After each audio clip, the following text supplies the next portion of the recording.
Manusia Harimau Merantau Lagi. Seri 2 Manusia Harimau. Cerita, S.B. Chandra. Audiobook, novel silat. Bab 3.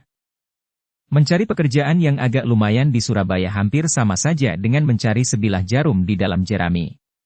Apalagi tanpa sahabat yang bisa dijadikan andalan. Keuangannya juga tidak mengizinkan untuk membeli pekerjaan. Orang selemah Erwin hampir semua punya nasib sama.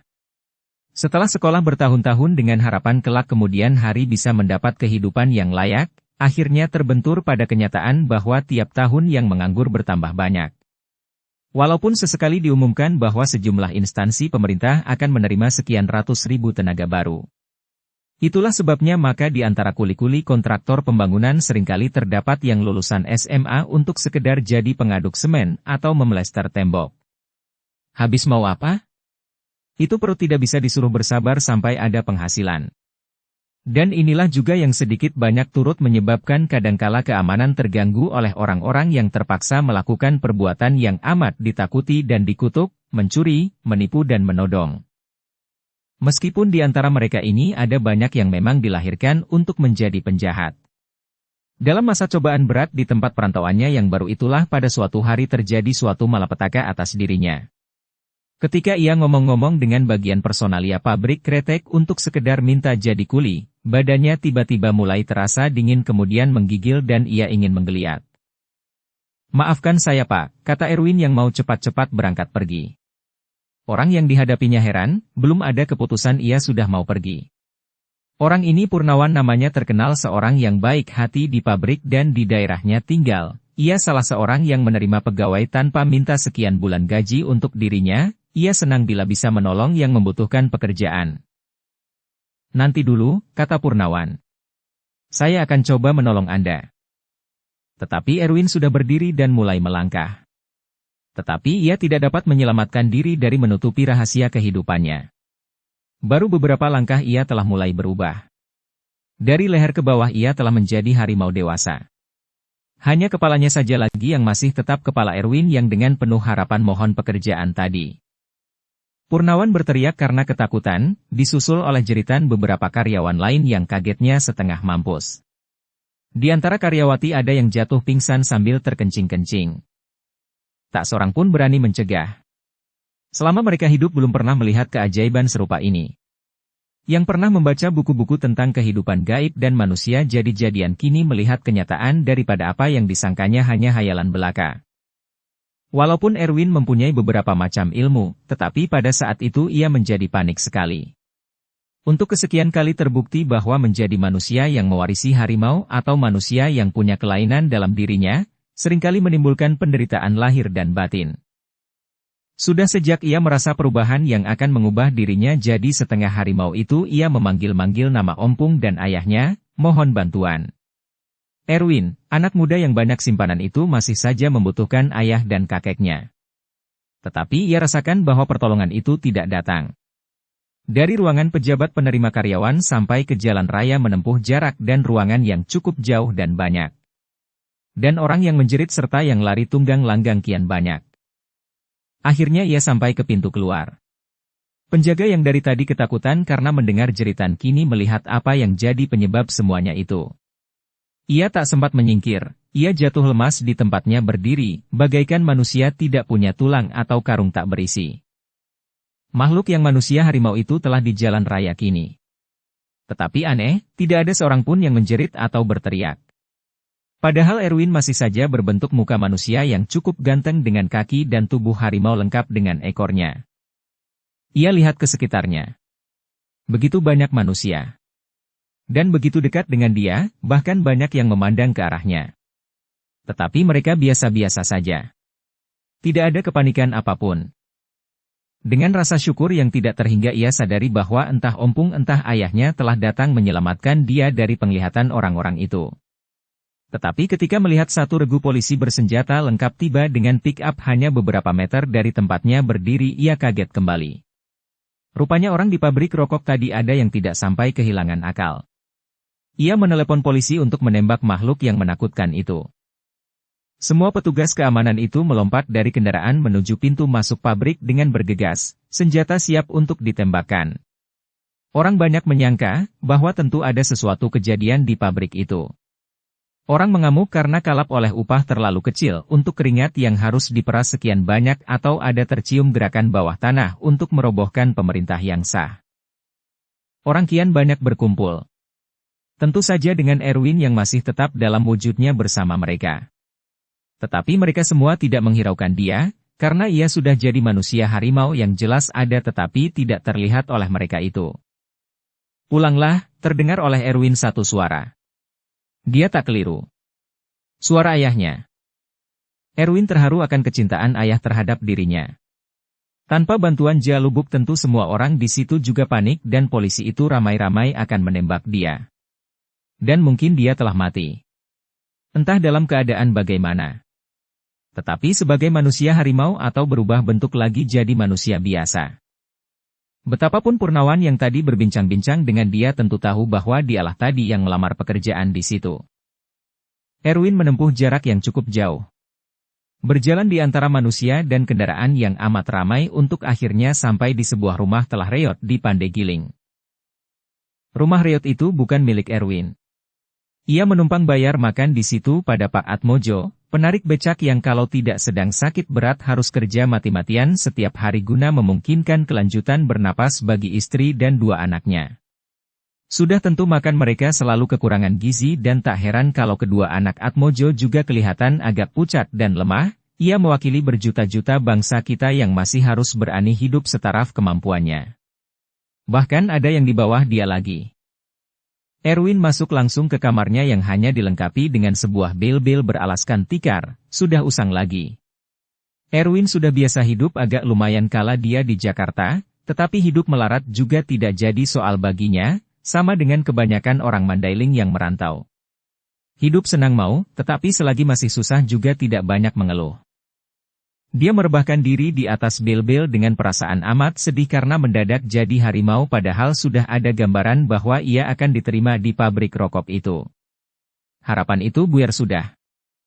Tanpa kuasa membendung, dibiarkannya air mata mengalir membasahi pipi. Dia masih saja belum berubah jadi manusia normal kembali. Berjam-jam dia begitu, tanpa merasakan datangnya kenormalan, sehingga ia menjadi amat takut. Apakah dia tidak akan berubah lagi? Tetap badan harimau berkepalakan manusia. Dipanggilnya ayah dan ompungnya, disebutnya nama Sultan Tabiang Jurang dan Datuk Nan Kunyang dan dalam menyebut-nyebut itu akhirnya ia tertidur. Pada petang hari Atmojo yang pulang sebentar untuk mengantarkan sedikit uang hasil tarikan becak mendengar dari istrinya bahwa Erwin belum pulang seharian. Perempuan itu sama sekali tidak tahu bahwa anak muda itu sudah ada di kamarnya padahal kala masuk tadi mereka berpapasan. Kasihan anak baik itu, kata Atmojo. Tentu dia belum berhasil. Namun demikian diperlukannya menjenguk ke kamar Erwin. Ia dorong pintu pelan-pelan, darahnya tersirap mukanya pucat, ia lihat makhluk itu di atas tempat tidur. Tidak keliru. Erwin dengan tubuh harimau. Tetapi karena Atmojo di masa mudanya juga pernah menuntut ilmu kecil-kecilan, dan banyak mendengar keajaiban, ia tidak terpekik. Melihat keanehan itu ia berlutut dan mulutnya komat kamit, ya Gusti Pangeran, ampuni aku yang bodoh ini. Yang tidak berlaku sebagaimana mestinya terhadap Gusti. Rupanya Gusti dikirim kemari untuk mengeluarkan kami dari kemiskinan yang sudah hampir tidak tertahankan ini. Bagi Atmojo, apa yang dihadapinya itu adalah seorang keramat yang dapat memberi apa saja. Di hadapan matanya pula, tubuh harimau itu pelan-pelan berubah menjadi manusia biasa. Dia bangga dan bahagia. Tidak satu di antara sejuta manusia bisa mempersaksikan pemandangan yang seperti ini. Atmojo mencium kaki Erwin, lalu pelan-pelan keluar, tidak bercerita sepatah pun kepada istrinya. Ketika malam itu Erwin keluar untuk makan nasi dengan sayur kangkung dan sepotong tempe, Atmojo dengan hikmat menegur, apakah Gusti enak tidur tadi? Erwin heran, mengapa pula orang ini mendadak menyebut dia dengan Gusti. Di samping sikap hormat dan penyebutan Gusti yang baru malam itu dilakukan Atmojo, sikap suami Suratin biasa-biasa saja. Kala suaminya mengeluarkan perkataan Gusti, dia memandang heran, tetapi kemudian tidak diacuhkannya. Dia anggap itu sebagai suatu kelakar saja. Tetapi ketika Suratin ke belakang, Erwin bertanya mengapa Atmojo jadi lain. Bertanya anak muda itu, Pak Atmo sakit ya? Dia tertawa. Ah, tidak Gusti, jawab Atmojo. Ada apa orang ini? Pak Atmo mempermainkan saya, ya? Tidak Gusti. Kalau begitu Pak Atmo benar-benar sedang saraf ya? Ah sungguh mati tidak Gusti. Saya mohon maaf atas sikap saya selama ini yang kurang pantas terhadap Gusti. Nah, kini Erwin jadi benar-benar heran. Tidak ada wajah kelakar pada muka Atmojo. Ia serius. Lah, kenapa begitu? Ada apa?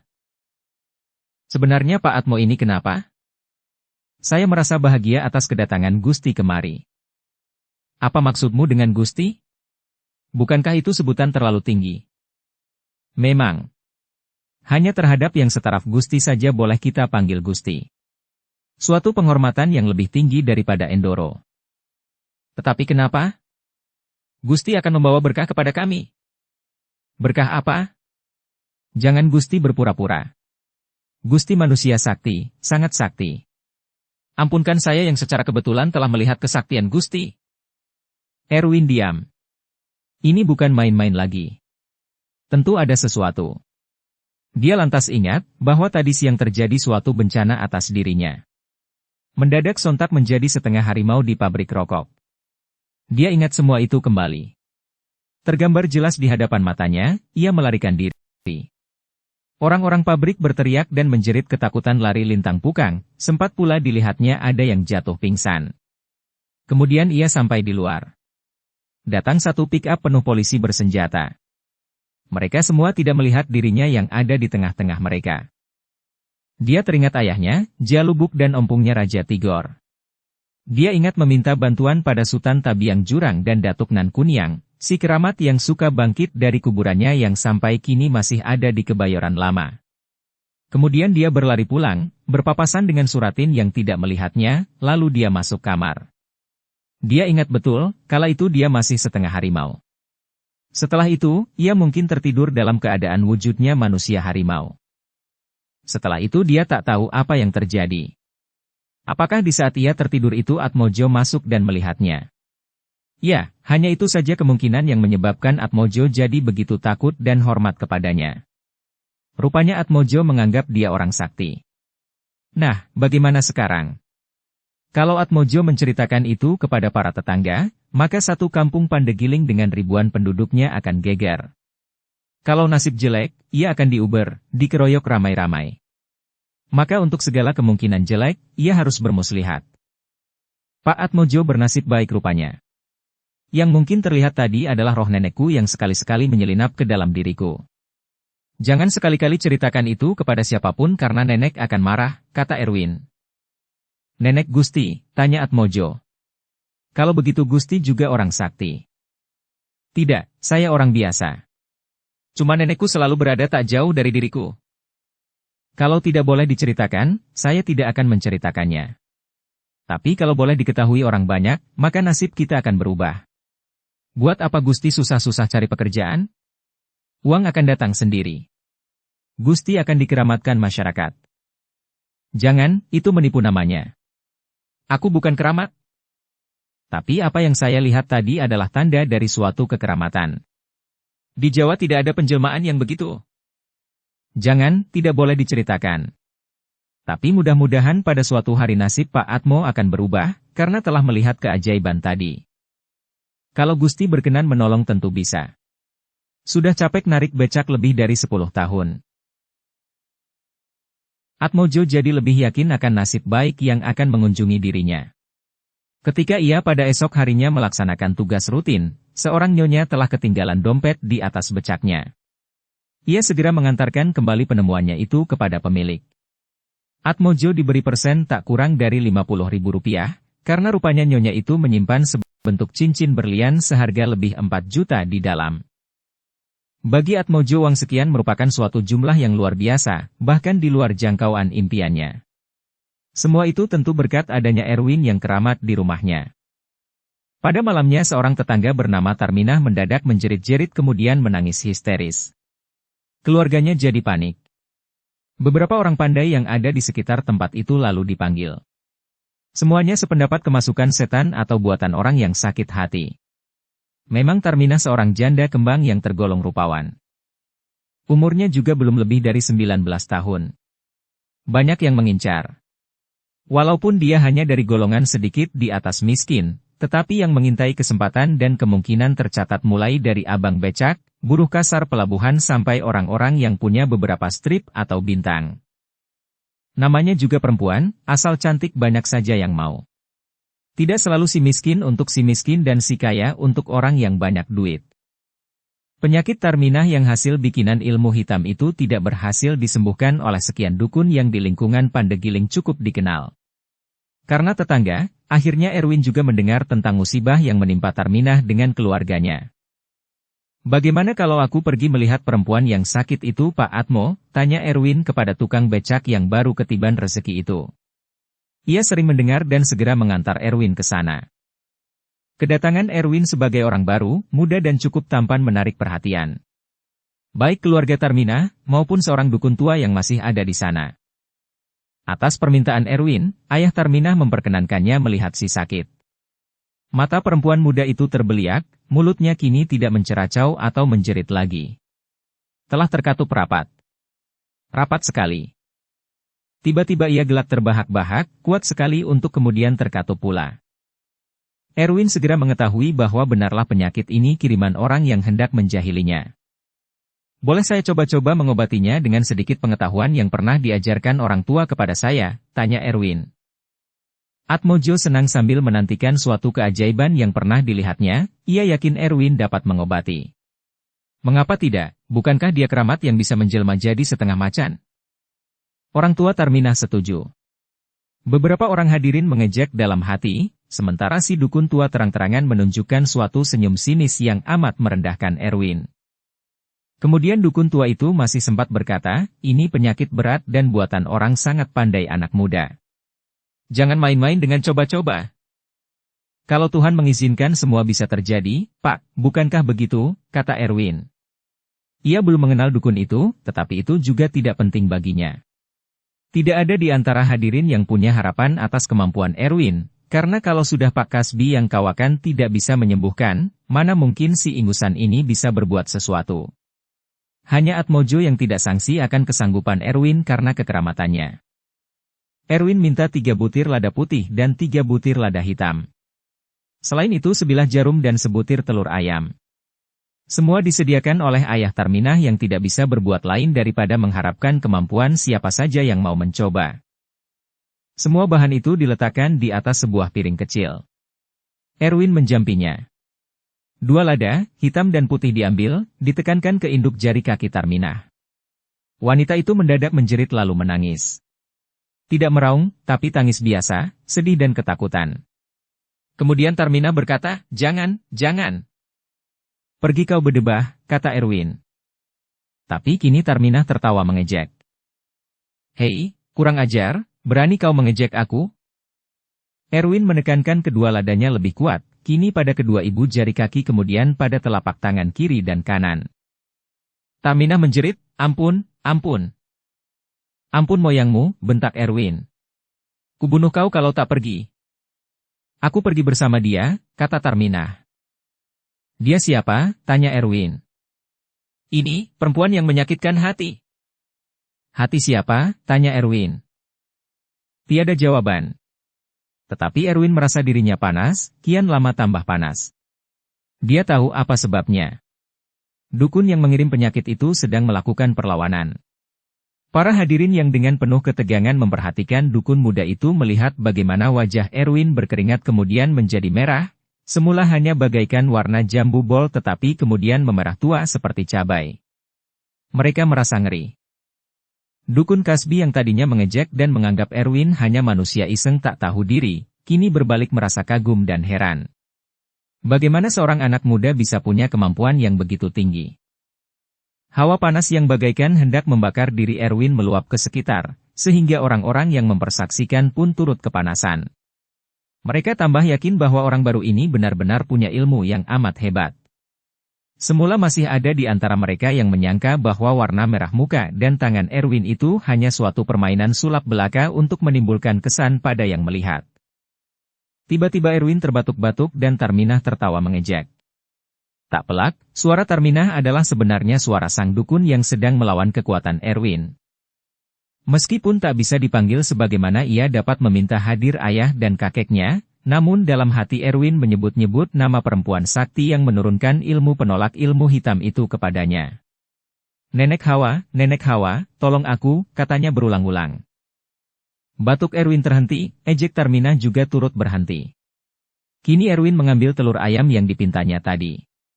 Dijampinya sekali lagi, kemudian dari jarak 1 hasta dilepaskannya ke atas piring. Telur itu jatuh bagaikan batu, tidak pecah. Suatu pertanda lagi, bahwa dukun yang mengguna-gunai Tarminah benar-benar seorang handalan. Erwin coba meremas telur itu, tidak juga berhasil. Bagaikan orang hendak memecah batu gunung dengan tangan kosong. Di saat itu mendadak terdengar suara auman harimau di dalam ruangan itu. Erwin kaget, apalagi orang-orang lain yang ada di sana. Tetapi tak satu makhluk pun menunjukkan diri. Orang saling pandang lalu memandang pada Erwin. Macam-macam pertanyaan timbul di hati mereka, tetapi mereka tidak saling tanya. Hanya ketegangan yang memuncak. Apalagi yang akan terjadi? Suara harimau tanpa ada harimaunya. Tetapi yang paling berdebar di antara semua mereka adalah Pak Atmojo yang sudah melihat Erwin berubah rupa di kamarnya beberapa hari yang lalu. Apakah Erwin sendiri akan berubah kepada anak muda itu? Melawan setan atau ilmu hitam? Erwin menjampi telur yang tak mau pecah itu lagi, dengan jampi lain, yang menurut Nenek Hawa hanya boleh dibacakan kalau jampi-jampi berkekuatan sedang tidak menolong. Memang banyak yang diturunkan Hawa kepada anak muda itu. Melawan setan atau ilmu hitam tidak usah serta-merta dengan kekuatan tertinggi. Sama halnya dengan membunuh semut saja orang tidak perlu harus mempergunakan bedil. Setelah dijampi, telur itu dijatuhkan Erwin kembali di atas piring. Orang jadi terbelalak melihat telur itu pecah sebagaimana mestinya telur biasa memang pecah kalau dilepaskan begitu ke atas piring atau lantai. Yang membuat orang-orang heran dan juga takut, adalah isi telur itu tidak berwarna putih dan kuning seperti telur biasa, tetapi yang biasanya kuning berwarna biru sementara putihnya berwarna kemerah-merahan. Semua ini oleh daya lawan si dukun ilmu hitam yang membuat Tarminah sakit. Tidak hanya itu. Telur aneh itu kemudian mendidih seperti air panas yang sudah cukup masak. Kemudian mengepulkan asap. Kini Erwin mengambil jarum, dijampinya pula lalu ditusuknya telur itu. Ketika jarum menyentuh telur, Tarminah terangkat dari pembaringannya dan mengaduh kesakitan. Dukun yang mengirim ilmu hitam itu merasa bahwa orang yang mengobati Tarminah bukan dukun sembarangan. Ia kerahkan segala kemampuannya melawan, tetapi akhirnya ia sadar bahwa yang mengobati lebih kuat dari dirinya. Tarminah terus meronta-ronta oleh tusukan-tusukan yang bertubi-tubi, kemudian ia berkata, "Ampun, ampun. Aku pergi. Jangan tikam aku lagi." Hadirin mulai mengerti bahwa orang jahat yang menjahili wanita muda itu kewalahan menghadapi Erwin. Sekaligus mereka kini mengetahui bahwa benar-benarlah Erwin seorang dukun yang amat tangguh. Belum pernah mereka melihat orang pandai semuda Erwin. Penuh kesederhanaan dan rendah hati. Akhirnya Tarminah kelihatan lemas. Matanya tidak membelalak lagi. Tetapi ia letih sekali. Erwin telah kembali seperti biasa, tidak merah kepanasan lagi. Segelas air yang sudah dijampi disiramkan pelan-pelan ke rambut Tarminah lalu Erwin bertanya, "Bagaimana rasanya?" Tarminah membuka matanya pelan-pelan mencoba senyum. Orang tuanya gembira bukan buatan, hadirin kagum, Atmojo bangga. Karena dialah yang membawa Erwin ke sana. "Terima kasih Nak Erwin," kata orang tua Tarminah. Atmojo membisikkan sesuatu ke telinga ayah janda muda itu. Ia mengangguk dengan perasaan agak takut. "Dengan apa kami balas budi Gusti?" tanya ayah Tarminah terbata-bata. Yang hadir heran mendengar sebutan yang tiba-tiba berubah. Dari Nak Erwin menjadi Gusti. "Bersyukurlah kepada Tuhan," kata Erwin yang di dalam hati merasa mendongkol kenapa Atmojo menyuruh dirinya ditutur bahasakan dengan Gusti. Hadirin semua menyalami dan ada beberapa orang di antaranya yang mencium tangan Erwin mengharapkan berkah dan selamat. Semua mereka menyebutnya Gusti kini. Malu dan kikuk oleh sebutan ini Erwin berkata, "Panggillah saya seperti biasa saja. Jangan dengan Gusti. Saya hanya orang biasa seperti bapak-bapak." Kerendahan hati ini membuat mereka jadi lebih kagum dan senang. Begitulah memang sifat asli dari ningrat-ningrat atau orang keramat sejati. Sederhana, baik budi dan tidak suka diagung-agungkan, pikir mereka. Pak Dukun Kasbi yang tadinya memandang ringan pada Erwin ternyata seorang yang sportif. Ketika menyelami Erwin ia bertanya, dari manakah asal Tuan? Dia tidak latah seperti yang lain-lain itu. Saya dari seberang Pak, jawab Erwin. Kalimantan, Sulawesi atau Sumatera? Sumatera. Bapak pernah ke sana? Belum. Tetapi banyak mendengar tentang orang pintar dari Sumatera. Saya kagum pada ketinggian ilmu Tuan. Dukun yang mengirim penyakit kepada perempuan ini tentunya orang hebat. Tak terlawan oleh saya. Dan Tuan tadi saya lihat seperti terbakar menghadapi dia. Memang dia hebat sekali. Tetapi Tuhan lebih kuasa dari segala apapun. Tuhanlah yang memberi tenaga kepada saya tadi. Kalau tidak, mungkin saya telah jadi arang, hangus oleh ilmu yang amat tinggi. Boleh saya bertanya, sela Ayah Tarminah? Setelah Erwin mempersilakan, orang yang kini telah bebas dari rasa takut itu bertanya, dapatkah Gusti menerangkan siapa kira-kira yang mengirim ilmu jahat ini? Erwin tidak segera menjawab. Sejenak kemudian baru ia berkata, bukankah itu tidak penting? Yang perlu adalah penyembuhan anak Bapak, ia sudah bebas dari cengkeraman ilmu hitam orang itu. Tetapi kalau boleh kami ingin tahu juga, kata Ayah Tarminah. Jangan, bila kita ketahui bisa timbul rasa dendam. Dendam akan memperpanjang persoalan dan bisa membawa berbagai macam kemungkinan. Tetapi dia bisa menyakiti anak saya lagi atau kami. Kalau kami tahu siapa dia, maka kami akan mengirim orang untuk memberi dia ingat agar jangan mencoba lagi kejahatan atas keluarga kami. Dia tidak akan berbuat jahat lagi, tetapi bersamaan dengan ujung kalimatnya itu mendadak Erwin menggelepar. Untung dia tidak panik. Dia segera tahu bahwa dukun yang dikalahkan tadi telah sadar dan melancarkan serangan balasan. Erwin hanya bisa diserempet saja, sebab ia telah mempunyai pertahanan kuat dari Nenek Hawa. Ia yang suka damai, kini jadi marah. Jahanam betul kau, desisnya. Dukun Kasbi dan sebagian dari hadirin mengerti bahwa Erwin sedang dipukul kembali oleh dukun yang membuat Tarminah sakit. Ia minta telur ayam sebutir. Kini untuk kepentingan dirinya sendiri, ia keluarkan sebilah pisau lipat dari saku, dibukanya, kemudian diletakkan di atas tikar di hadapannya. Kini Erwin membetulkan duduknya. Bersila, kedua telapak tangan di atas kedua lutut, tangan diluruskan sehingga kepalanya pun tegak, ia membaca-baca, kemudian kepala ditundukkan. Semua mata memandang ke Erwin dan pisau. Mereka jadi kagum dan merasa tercekam, karena pisau itu pelan-pelan berputar beberapa kali. Tunjukkan, perintah Erwin. Tak lama kemudian pisau itu berhenti dengan ujung matanya menunjuk ke arah selatan. Tahulah dia bahwa tempat tinggal dukun jahat itu di sebelah selatan dari Pandegiling. Kini Erwin menjampi telur yang perlahan-lahan berubah warna menjadi lembayung. Akhirnya telur itu pecah sendiri. Dukun muda yang manusia harimau dari Mandailing itu menarik panas panjang berkata, kalau Bapak mau tahu juga, dukun itu tinggal di sebelah selatan dari sini. Tetapi tak usah lagi kirim siapapun ke sana. Ia sudah menerima balasannya, bukan karena saya pendendam tetapi karena saya terpaksa membela diri. Dia tadi mau membunuh saya karena saya dengan izin Tuhan dapat membebaskan anak Bapak dari cengkeraman ilmunya. Pak Dukun Kasbi mengangguk-angguk kecil. Dia tahu siapa dukun itu. Memang seorang dukun kenamaan yang terkenal akan keampuhan ilmu hitamnya. Dalam hati ia ingin tahu bagaimana keadaan Ki Comblang yang tak terlawan olehnya tetapi telah diserang dari jauh oleh Erwin tadi. Keesokan harinya Pak Kasbi pergi ke dekat tempat tinggal dukun Ki Comblang pura-pura menanyakan rumah seseorang. Di sana ia dapat kabar, bahwa pada malam yang lalu Ki Comblang mengalami suatu keadaan aneh yang belum pernah terjadi di masa lampau, ia menjerit-jerit seperti orang yang amat menderita sakit tak tertahankan. Istri dan anaknya yang coba memberi pertolongan jadi kewalahan oleh karena tidak mengerti bagaimana cara membebaskannya dari siksaan itu.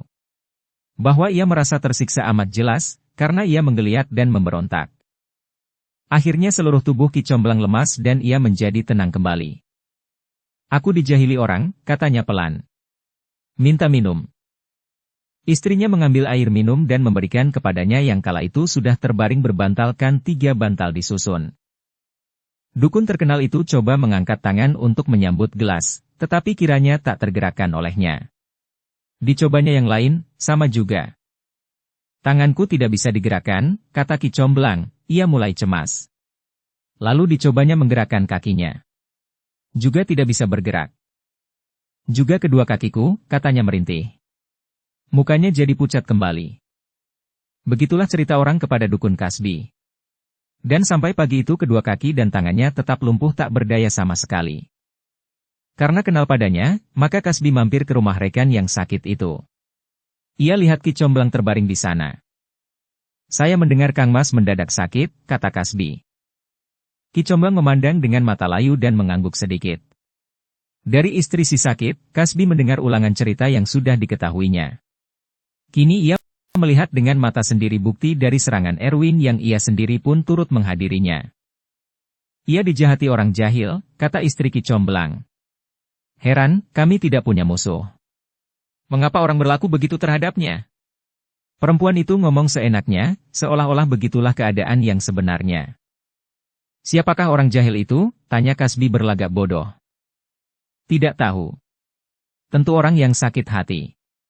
Tetapi mengapa orang sakit hati pada kami yang tidak pernah mengganggu dan menyusahkan orang lain? Ki Comblang mendengar semua omongan itu, tetapi ia tidak kuasa membantah atau menyertai. Dia tahu bahwa apa yang dialaminya kini, untuk pertama kali dalam hidupnya, adalah resiko jabatan. Dia tahu, ada tukang teluh yang dikeroyok dan dibunuh karena menggelisahkan atau menimbulkan bencana bagi orang lain. Sebenarnya kemungkinan inilah yang sekali-sekali dipikir renungkannya. Dia main halus, orang yang tak punya ilmu seperti dia, akan membalas dengan cara kasar. Tetapi apa mau dikata, pembalasan atas dirinya datang dalam cara lain. Main halus semacam dia juga. Karena lawannya itu ternyata lebih tangguh daripada dia sendiri. Dia tidak pernah memimpikan bahwa di dunia ini masih ada dukun lain yang lebih unggul daripada dia. Dia selalu yakin bahwa dia tak terkalahkan. Kini ia sakit dan lumpuh sudah. Dia tidak kuasa lagi melihat di dalam air kelapa hijau yang dibelah dua, siapa gerangan musuh yang menamatkan karirnya. Karena merasa diri sendiri sudah tidak berdaya sedangkan hati masih ingin hidup untuk membalas, maka rasa bangga dan malu dibuang. Bertanya Ki Comblang kepada Kasbi, apakah dia dapat menolong seorang rekan yang dalam kemalangan. Dukun Kasbi tidak menyangka bahwa orang yang jauh lebih pintar dari dia itu sanggup mohon bantuan daripadanya. Orang yang semasa jayanya begitu angkuh dan takabur, pernah mengatakan bahwa ia dapat membinasakan siapa saja yang hidup di permukaan bumi ini, kini telah merasa dirinya lemah dan butuhkan bantuan orang lain. Aku ingin menolong Kang Mas, tetapi di mana mungkin aku sanggup? Sedangkan Kang Mas dapat dikalahkannya, kata Kasbi. Mana dia berani? Dia sendiri sudah melihat Erwin dengan segala kehebatannya. Dia pun mendengar bunyi macan yang sama sekali tidak kelihatan. Tidakkah dukun muda itu memelihara macan untuk menghadapi lawannya? Tidakkah kesaktian macan yang mengambil tempat di dalam diri orang muda dari Sumatera itu? Dia malah ingin belajar dari Erwin, kalau orang seberang itu mau menurunkan sebagian dari ilmunya. Ya, sebagian pun jadilah. Kasbi yakin bahwa tidak ada dukun yang mau memberikan semua kebolehannya kepada dukun lain, yang sewaktu-waktu bisa menjadi saingannya di dalam hidup. Lebih daripada itu Erwin tentu memikirkan kemungkinan muridnya mengkhianatinya kalau sama pandai dengan dia, begitulah pikir Kasbi di dalam hati. Setelah diam beberapa lama, Ki Comblang berkata, asal kau bisa tahu saja, siapa bangsat yang menjahati aku itu, cukuplah. Aku akan perintahkan orang untuk menghabisinya. Biar tubuhnya dipotong-potong dan dibuang di kali berantas. Kasbi tetap mengatakan tidak berani. Ini pertarungan orang-orang besar, sedangkan aku hanya orang terlalu kecil dibandingkan dengan Kang Mas atau orang yang melawan Kang Mas itu. Aku tidak berani turut campur. Kasbi mohon diri dengan meninggalkan ucapan agar rekannya itu cepat sembuh. Nanti dulu Kasbi, kata Ki Comblang. Kau tahu, aku tidak bisa sembuh kalau tidak bisa menemukan dukun yang lebih besar dari dia atau mengetahui siapa dia dan di mana tinggalnya. Sebagai rekan kau patut membantu aku. Bila aku sembuh akan kuturunkan ilmu-ilmu tinggi yang kumiliki. Sadar diri dan sudah kenal dengan Erwin, maka Kasbi mengambil jalan yang paling selamat bagi dirinya, yaitu tidak mau mencampuri urusan orang-orang hebat itu. Sepanjang jalan Kasbi merasa syukur tidak punya ilmu untuk menjahili orang lain. Yang ada padanya ialah beberapa pengetahuan untuk mengobati orang sakit. Itu pun hanyalah sakit-sakit ringan buatan dukun kecil, atau kemasukan setan yang tidak terlalu bandel. Di rumah Tarminah, begitu pula para tetangganya ramai membicarakan dukun muda Erwin yang dipanggil dengan Gusti. Ada yang menyangka ia keturunan pangeran, ada yang sampai menduga bahwa ia seorang wali yang sengaja diturunkan ke bumi untuk membantu orang-orang yang kemalangan semacam Tarminah. Pokoknya orang muda itu pastilah seseorang yang amat sakti untuk memerangi aneka macam kejahilan di atas dunia. Orang-orang sekitar juga membicarakan auman harimau yang terdengar ketika Erwin mengobati Tarminah dan mereka menduga bahwa macan itu pastilah binatang tunggangannya. Erwin jadi buah bibir. Banyak orang mengantar makanan, mulai dari beras sampai pada buah-buahan ke rumah Atmojo, tempat dukun muda itu memondok. Tukang becak itu melihat dan merasakan bahwa kehadiran Erwin di rumahnya benar-benar mengubah nasibnya. Yang sudah pasti ia membawa rezeki.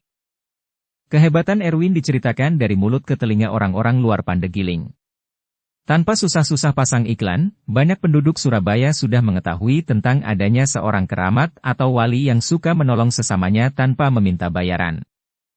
Beberapa orang dukun profesional datang menghadap Erwin, mohon kepada Gusti tambahan ilmu, karena penghidupan mereka dengan keluarga benar-benar tergantung dari pekerjaan berusaha menyembuhkan orang sakit.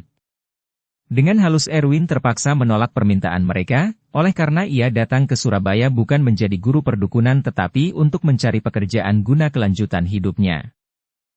Seorang dukun bernama Pak Urip berkata, kenapa Gusti mau cari pekerjaan, sedangkan Gusti sudah punya ilmu yang bisa membuat Gusti jadi kaya raya.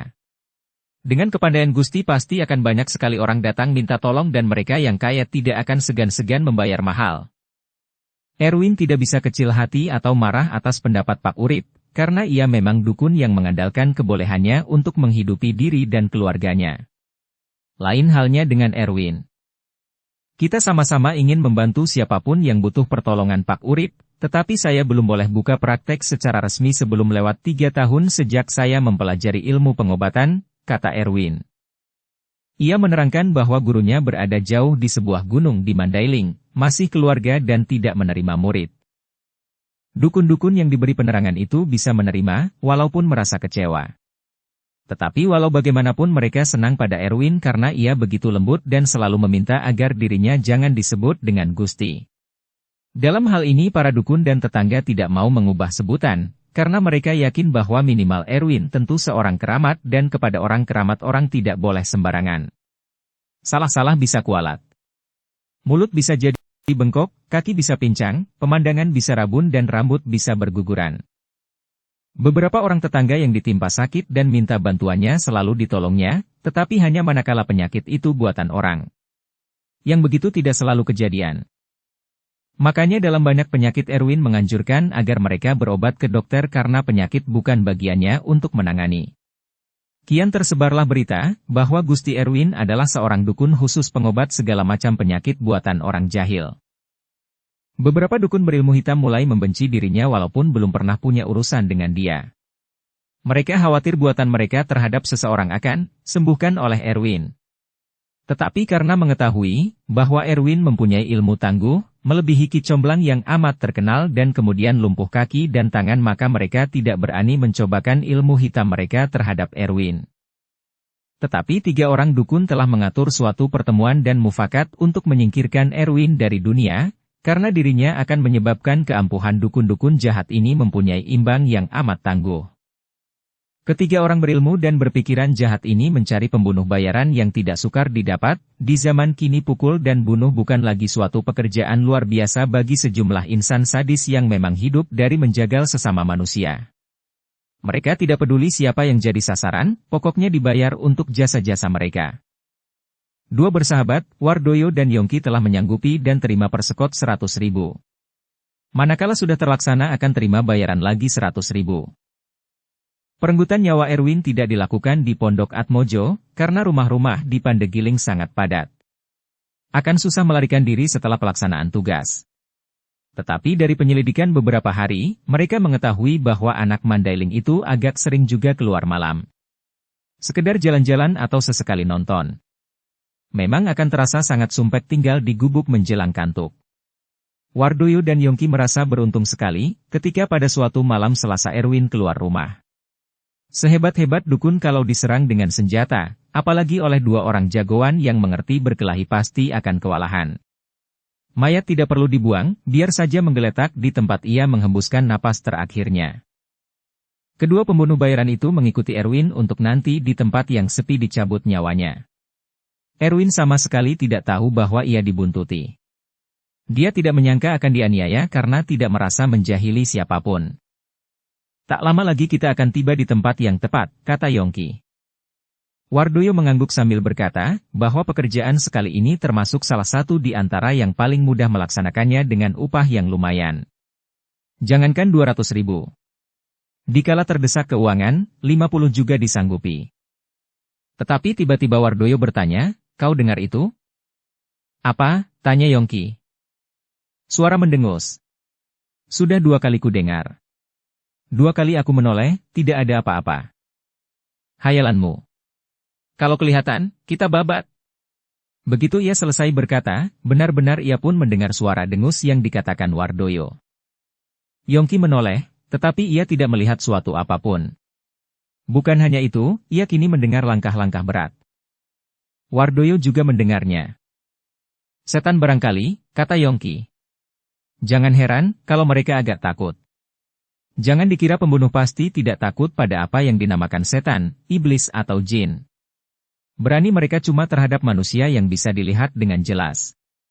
Setan, iblis dan jin tidak bisa dibunuh. Belum ada pembunuh terbesar pun yang sanggup mencabut nyawa jin atau orang halus apa saja. Kini dengus dan langkah yang tidak punya rupa nyata itu bersuara, mau kemana kamu berdua? Wardoyo dan Yongki menjadi lebih takut. Ini pasti benar-benar setan. Apakah karena yang mau dibunuh ini seorang dukun? Tetapi Erwin masih kelihatan jalan di depan mereka. Kalian tidak akan melaksanakannya. Tidak dapat. Kalianlah yang harus mati, kata suara ajaib itu. Itu hanya hayalan kita, kata Wardoyo coba menghilangkan rasa takut. Belum pernah rencana pembunuhan mereka gagal. Tetapi kini apa yang sama sekali tidak diduga menjadi suatu kenyataan yang membuat Wardoyo tidak bisa bergerak. Begitu juga Yongki. Di hadapan mereka telah berdiri seekor harimau. Bukan. Setengah harimau. Mukanya manusia. Dengan rambut dan misai putih. Ayah Erwin, Jalubuk. Wardoyo dan Yongki masih sempat menjerit tetapi pada menit berikutnya mereka telah tiada lagi. Hanya 2 mayat terbujur di sana. Erwin juga mendengar jerit tadi, tetapi ia meneruskan perjalanan, tidak mengetahui bahwa seekor manusia harimau sedang melakukan pembunuhan ganda. Dan pembunuh itu adalah ayahnya sendiri. Karena hari belum larut malam, maka malam itu juga orang telah menemukan mayat Yongki dan Wardoyo. Ketika polisi melakukan pemeriksaan, tampang mereka bukan asing. Telah pernah beberapa kali ditahan, tetapi tidak pernah sampai ke pengadilan, karena ketiadaan bukti atas tuduhan yang ditimpakan atas mereka. Beberapa orang yang biasa hidup keras di Surabaya mengenal mereka pula sebagai orang-orang bayaran yang bersedia melakukan apa saja. Kematian mereka segera menjadi pembicaraan banyak orang, karena bekas-bekas luka yang ada pada tubuh mereka lain daripada yang lazim ditemukan pada orang yang dibunuh atau dianiaya. Tiada bekas senjata tajam, tidak pula ada bekas tembakan peluru. Leher dan dada Wardoyo dan Yongki mengeluarkan banyak darah oleh luka bekas kuku. Tajam dan dalam. Dokter mengatakan bekas kuku harimau. Padahal tiada harimau yang lepas dari kebun binatang, tidak pula ada swasta yang punya piaraan harimau. Lalu dari mana datangnya pembunuh ini? Pak Atmojo yang juga segera mendengar tentang kedua mayat itu menghubungkannya dengan apa yang pernah dilihatnya. Tetapi begitu ia berpikir ke sana ia diam-diam segera komat kamit minta ampun kepada Gusti Pangeran, karena takut kualat oleh dugaannya itu. Mustahil Erwin membunuh kedua orang itu. Dan ketika ia kembali ke rumah malam itu ia kelihatan biasa-biasa saja, tidak ada tanda-tanda bahwa ia baru melakukan suatu kekerasan. Gusti sudah mendengar tentang kedua mayat di pinggir jalan tadi, tanya Atmojo. Erwin menjawab, bahwa ia hanya mendengar orang ngomong-ngomong tentang 2 pembunuh bayaran yang mati dibunuh. Tentu oleh orang lain yang dibayar pula, kata Erwin. Tetapi matinya bukan kena tikam atau tembak Gusti. Lalu kenapa? Ada bekas kuku harimau pada tubuh-tubuh mereka. Mendengar itu Erwin jadi terkejut dan teringat akan keluarganya. Ayah atau ompungkah? Tetapi kalau salah seorang di antara mereka, apa sebabnya? Ataukah ada orang pemelihara harimau di Surabaya, sama seperti dia? Atau manusia harimau pula semacam dia? Erwin tidak pernah tahu bahwa kedua orang itu mati karena bermaksud membunuh dia dan ayahnya lah yang menyelamatkan dirinya dari kematian. Lain halnya dengan ketiga dukun yang menyuruh Wardoyo dan Yongki membunuh Erwin. Ketika mengetahui bahwa kedua orang bayarannya telah mati oleh terkaman harimau, mereka jadi ketakutan. Apakah dukun muda itu mempunyai kekuatan lain daripada mengobati segala penyakit buatan? Kalau begitu, mereka bertiga pun mungkin akan didatangi oleh harimau yang membunuh kedua orang suruhan itu. Hampir se-Surabaya membicarakan tentang dua mayat yang aneh itu. Hanya seorang perwira tinggi polisi yang pernah bertugas di Jakarta dan mengetahui kasus semacam ini ketika Erwin dan Jea Lubuk mengganas terhadap musuh-musuh mereka beberapa bulan yang lalu, tidak merasa terlalu aneh dengan cara mati kedua orang yang tercatat sebagai penjahat pada kepolisian. Ia teringat akan beberapa petugas polisi yang mati atau jadi gila karena pernah menyiksa seorang tahanan yang kemudian ternyata manusia harimau dari Mandailing. Bukan hanya itu. Masih segar juga dalam ingatannya, bahwa manusia harimau itu bisa muncul tiba-tiba dan di mana saja, manakala ia hendak melakukan pembalasan atas diri seseorang. Apakah manusia harimau yang itu juga yang sedang berada di Surabaya sekarang? Sudah berbulan-bulan tidak ada lagi kisah tentang makhluk-makhluk yang aneh itu di Jakarta, kini tiba-tiba peristiwa yang sama menimpa kota tempatnya punya tugas menjaga keamanan.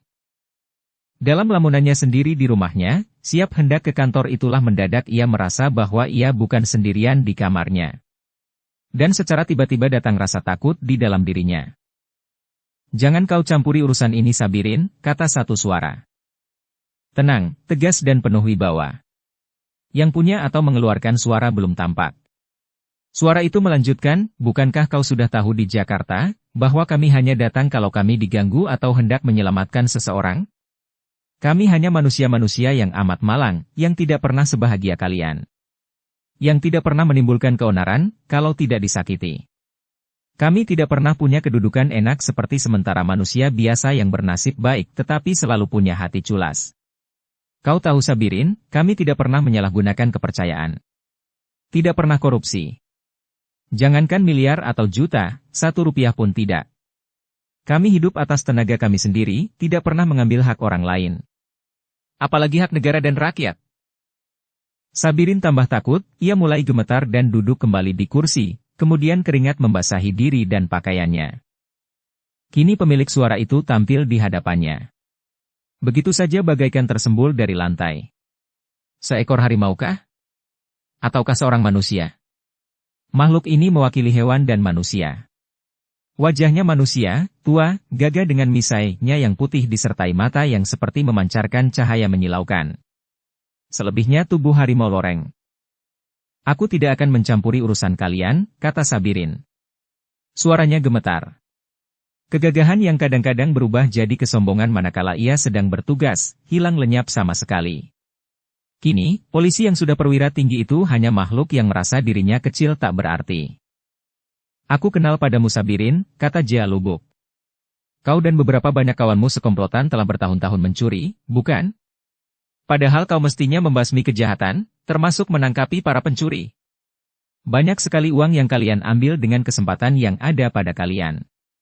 Dengan kedudukanmu yang tinggi, tetapi nafsu yang rendah." Sabirin jadi lebih takut, ia sedang berhadapan dengan sang manusia harimau yang tahu begitu banyak tentang dirinya. Sungguh aneh dan mengerikan, ia tidak bisa mengerti. Pada saat itu pintu terbuka. Istrinya masuk. Terkejut melihat Jea Lubuk, tak sempat berpikir, jatuh lemas ke lantai. Pingsan.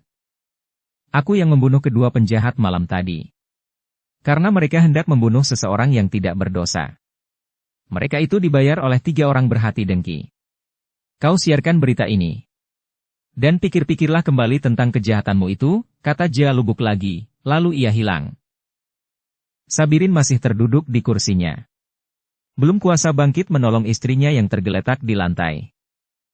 Meskipun hati ingin menyampaikan kejadian yang amat menakutkan dan menakjubkan itu kepada keluarga terdekat, bahkan memanggil seorang dukun untuk bertanya apakah makna dari pertemuan dengan makhluk aneh itu, tetapi atas nasihat suaminya, nyonya besar yang dilahirkan sebagai Raden Ajeng Kesumaningsih, terpaksa menyimpannya sebagai rahasia besar di dalam dada.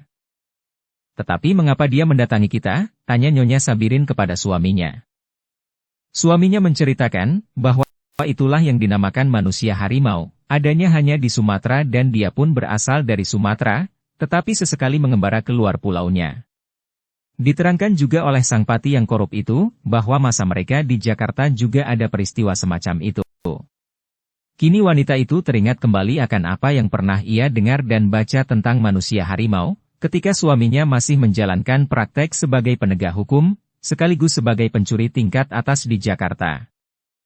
Diceritakan juga oleh Sabirin bahwa manusia harimau sebenarnya tidak pernah menjahati manusia kalau ia tidak diganggu atau dibikin susah. Lain sekali dengan hantu, setan dan jin yang selalu menampakkan diri, selalu menyebabkan penyakit yang tidak dapat disembuhkan oleh dokter yang bagaimanapun pintarnya. Dalam suatu konferensi pers, Sabirin menceritakan bahwa secara aneh ia didatangi oleh satu manusia harimau yang memberi penjelasan tentang pembunuhan gelap dan amat misterius atas dua pembunuh bayaran itu. Bahwa mereka hendak membunuh seorang tak berdosa atas perintah dan bayaran beberapa orang yang memusuhinya. Tentu saja berita luar biasa dari seorang perwira tinggi Polri ini dimuat secara besar-besaran oleh semua surat kabar penerbitan Surabaya. Pertama karena keanehannya dan kedua karena yang menerangkan itu tak kurang daripada seorang yang punya pangkat tinggi. Mungkin akan sama mengagetkan kalau misalnya ada berita bahwa perwira tinggi mengorup uang rakyat dan negara sekian miliar rupiah. Segenap pembaca dan pendengar berita koran di Surabaya segera mengetahui bahwa kota mereka sedang kedatangan manusia harimau. Sebagian dari mereka pernah mengetahui peristiwa semacam ini terjadi di Jakarta beberapa bulan yang lalu. Sama halnya dengan di Jakarta, maka di Surabaya juga ada orang-orang yang dalam hati ingin bertemu dengan manusia harimau. Maksudnya untuk meminta azimat atau berkah. Atmojo yang tadinya menyangka bahwa yang membunuh kedua penjahat itu mungkin Gusti Pangerannya, kini mengetahui bahwa ayah sang Gustilah kiranya yang telah turun tangan membela anaknya. Ia semakin yakin bahwa dukun muda ini memang keturunan orang-orang sakti, karena selain daripada dirinya, juga ayahnya seorang yang amat sakti. Karena telah beberapa banyak orang minta bantuan kepadanya, dan ia didesak untuk menerima sekedar pemberian dari mereka, maka Erwin tidak selalu dapat menolak. Dengan begitu kehidupannya tidak terlalu susah, ia telah minta kepada Atmojo untuk pindah rumah, tetapi tukang becak ini selalu menahan. Ia senang pada anak muda itu. Apalagi kebetulan rezekinya tidak lagi sesulit dulu. Baginya perbaikan nasib ini karena kehadiran dukun sakti di rumahnya. Setelah lebih sedikit dari sebulan Erwin tinggal di rumah Atmojo, datang seorang suruhan yang mohon bantuan Erwin untuk mengobati seorang laki-laki yang sedang menderita suatu penyakit mengerikan. Impoten, lemah sama sekali menghadapi istrinya. Orang itu cukup terkenal, punya kedudukan penting dalam jabatan dan masyarakat. Namanya Hamdani, kaya, punya 2 orang anak. Kisahnya begini. Semula Hamdani beristrikan seorang wanita dari Kalimantan, istrinya pertama dalam suatu perkawinan yang sah. Hidup mereka berkecukupan, kelihatannya juga bahagia, selama 4 tahun perkawinan dikaruniai 2 orang anak. Tetapi sebagaimana kata pepatah jodoh, pertemuan, langkah rezeki dan maut tak siapapun dapat menentukan, 8 bulan yang lalu mereka berpisah. Hamdani mencari sebab untuk memberi talak kepada istrinya Galuh. Wanita itu merasa tak bersalah, tetapi ia juga punya rasa harga diri. Ia tidak minta dikasihani supaya jangan dicerai, ia pun tidak ngotot bertanya apa sebenarnya kesalahan dan kesilapannya maka ia harus menyingkir dari suami yang mendadak ingin perpisahan itu. Keluarga Galuh, yang juga cukup disegani masyarakat Surabaya dan di kota asalnya Martapura, mendesak Galuh untuk menceritakan apa sebenarnya yang terjadi, ia disuruh mencari kesalahannya, sengaja atau tidak yang telah mendorong Hamdani untuk menceraikannya. Aku tak merasa bersalah. Demi Tuhan aku tidak merasa pernah melakukan apapun yang sekiranya bisa menyakitkan hatinya, jawab Galuh. Kau tidak tanya pada suamimu apa yang jadi sebab? Tidak. Aku tidak bersalah, itu sudah cukup. Kalau kutanya, maka laki-laki bisa saja membuat berbagai macam alasan. Juga perempuan bisa mencari-cari alasan kalau ia ingin berpisah dengan suaminya. Bukankah begitu? Apa pentingnya alasan yang dicari-cari? Kenapa kau mau dicerai? Tanya ayahnya yang sudah 40 tahun hidup rukun dengan Ibu Galuh. Kenapa mau dicerai? Tanya ayah. Apakah aku harus mengemis kasihan? Apakah aku harus bertahan di samping laki-laki yang sudah tidak menyukai aku? Walaupun tanpa sebab, kalau seorang suami sudah tidak menyukai istri, maka istri harus menyingkir. Maksudku istri yang punya rasa harga diri. Begitu juga suami. Kalau ia punya harga diri, maka ia akan menceraikan istrinya, kalau diketahuinya bahwa istri itu sudah tidak suka padanya. Karena bosan, karena dia ingin yang lain atau apa saja.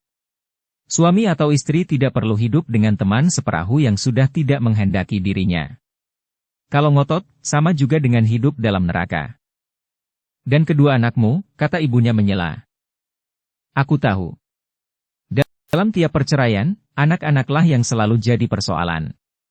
Mereka tidak berdosa, tetapi harus memikul akibat dari perceraian orang tuanya. Tidak adil. Kejam. Tetapi, apa mau dikata? Dalam hal aku, kami sudah bercerai. Sekali lagi kukatakan, aku tidak berdosa. Sudah sepakat, anak dibagi dua. Razali untukku, Rafika untuknya. Bagi Galuh soal itu sudah habis. Suratan badan, pikirnya. Harus diterima dan dihadapi. Tetapi tidak begitu bagi ayah dan ibu Galuh serta beberapa keluarga yang sudah ada umur. Mereka selidiki sebab-sebab perceraian. Kiranya Hamdani tergila-gila pada seorang perempuan lain, masih gadis yang akan dinikahinya sebulan lagi. Beberapa keluarga Galuh mufakat. Masih dalam rangka urusan janda itu, tetapi tanpa membawa dirinya turut serta. Pernikahan antara Hamdani dengan Ivon Harjo Pranoto dilangsungkan pada hari yang telah ditentukan. Ramai sekali. Ratusan tamu dengan berpuluh-puluh macam hidangan makan dan minuman pula. Tiap orang bisa ambil apa yang sesuai dengan seleranya. Hamdani memang sudah lama juga taruh mata, kemudian hati pada Ivon. Sejak beberapa bulan sebelum ia mengambil keputusan untuk menceraikan Galuh. Semula ia mau membuat Ivon jadi istri kedua, tetapi gadis cantik itu menolak. Istri tunggal atau tidak sama sekali. Tiada jalan lain bagi Hamdani. Bagaimanapun Galuh sudah dites kemudian dipakai selama lebih dari 4 tahun. Cukup dong. Begitu pikir laki-laki yang lebih mementingkan selera daripada keutuhan keluarganya. Dia anggap itu suatu suratan takdir yang tidak bisa dielakkan. Padahal banyak peristiwa terjadi bukan karena takdir, tetapi karena tingkah dan ulah manusia. Lebih-lebih yang banyak duitnya. Apalagi kalau duit itu didapat dengan jalan mudah. Mencuri dan mengorup uang negara umpamanya. Hamdani girang bukan buatan. Ini kali makan durian matang di pohon. Tebal dan kuning lagi. Pasti syit. Tamu-tamu dirasanya kurang cepat pulang. Tetapi karena istri memang bukan pembalap yang perlu dikejar, maka akhirnya saat itu tiba juga. Tinggal mereka berdua dan beberapa keluarga terdekat. Setelah itu berduaan saja. Tiada lagi pengganggu, tiada perintang. Semua sudah terhidang baginya. Banding-banding dengan santapan buat para tamu tadi, itu semua sih nggak ada artinya. Yang bikin itu dunia kecil tetapi sangat indah jadi lebih asyik. Ivon menerima Hamdani bukan karena hartanya, melainkan karena simpati dan tertarik padanya. Memang banyak wanita demen sama ini Hamdani, entah ada apanya. Banyak rekan lebih kaya dari dia, tetapi tidak punya pengagum sebanyak dia. Dan dalam hal ini Hamdani boleh bangga. Kalau mau dikata juara juga boleh deh. Sebelum pintu dikunci dari dalam Hamdani telah mendekap dan menciumi Ivon. Pintu, bisik Ivon. Tergesa-gesa Hamdani mengunci pintu. Tiap detik rasanya begitu berharga, padahal semalam penuh sampai besok, lusa atau kapan saja adalah sudah jadi milik mereka berdua. Mau bikin apa juga boleh. Tak satu setan pun bisa dan akan melarang. Sesaat kemudian Hamdani sudah siap untuk berangkat ke Pulau Sorga. Dipeluk dan dicium lagi istrinya yang masih perawan itu, yang pada malam ini akan kehilangan mahkota. Ivon yang memang ingin merasakan bagaimana sih rasanya apa yang orang selalu ceritakan sebagai sesuatu yang tak punya tandingannya di dunia ini, merasa sedikit cemas disertai suatu keinginan yang amat sangat. Kata orang memang ada sedikit kesulitan teknik pada insiden pertama itu, tetapi nanti semua akan lancar boleh lari 120 mil per jam. Yvonne menanti, tetapi yang pernah didengarnya tak kunjung tiba. Sementara itu Hamdani yang sudah punya sekian banyak pengalaman jadi gugup. Starter tak mau bekerja. Kecewa dan malu membuat Hamdani jadi lebih gugup. Untunglah Yvonne tidak mengeluarkan kata-kata yang membuat dirinya lebih tenggelam lagi. Barangkali kau punya problem mas, kata Yvonne yang sebelum kawin banyak membaca buku-buku tentang pendidikan seks dan gangguan-gangguan dalam hubungan kelamin. Ia teringat akan kemungkinan timbulnya impotensi sementara pada laki-laki oleh berbagai sebab, antara lain kegugupan dan gangguan pikiran atau jiwa. Aku tak punya masalah Foni. Aku tidak percaya pada segala macam buatan orang. Semua itu kuanggap tahyul. Tetapi kejadian ini di luar kemampuan otakku untuk memecahkannya. Apakah memang betul mungkin dan bisa? Apanya mas? Ya buatan orang. Hamdani memeriksakan diri dan konsultasi dengan dokter. Tiada gangguan apapun. Bukan hanya seorang dokter yang dikunjunginya. Semua mengatakan sama, tiada gangguan atau ketidaknormalan. Lalu apa?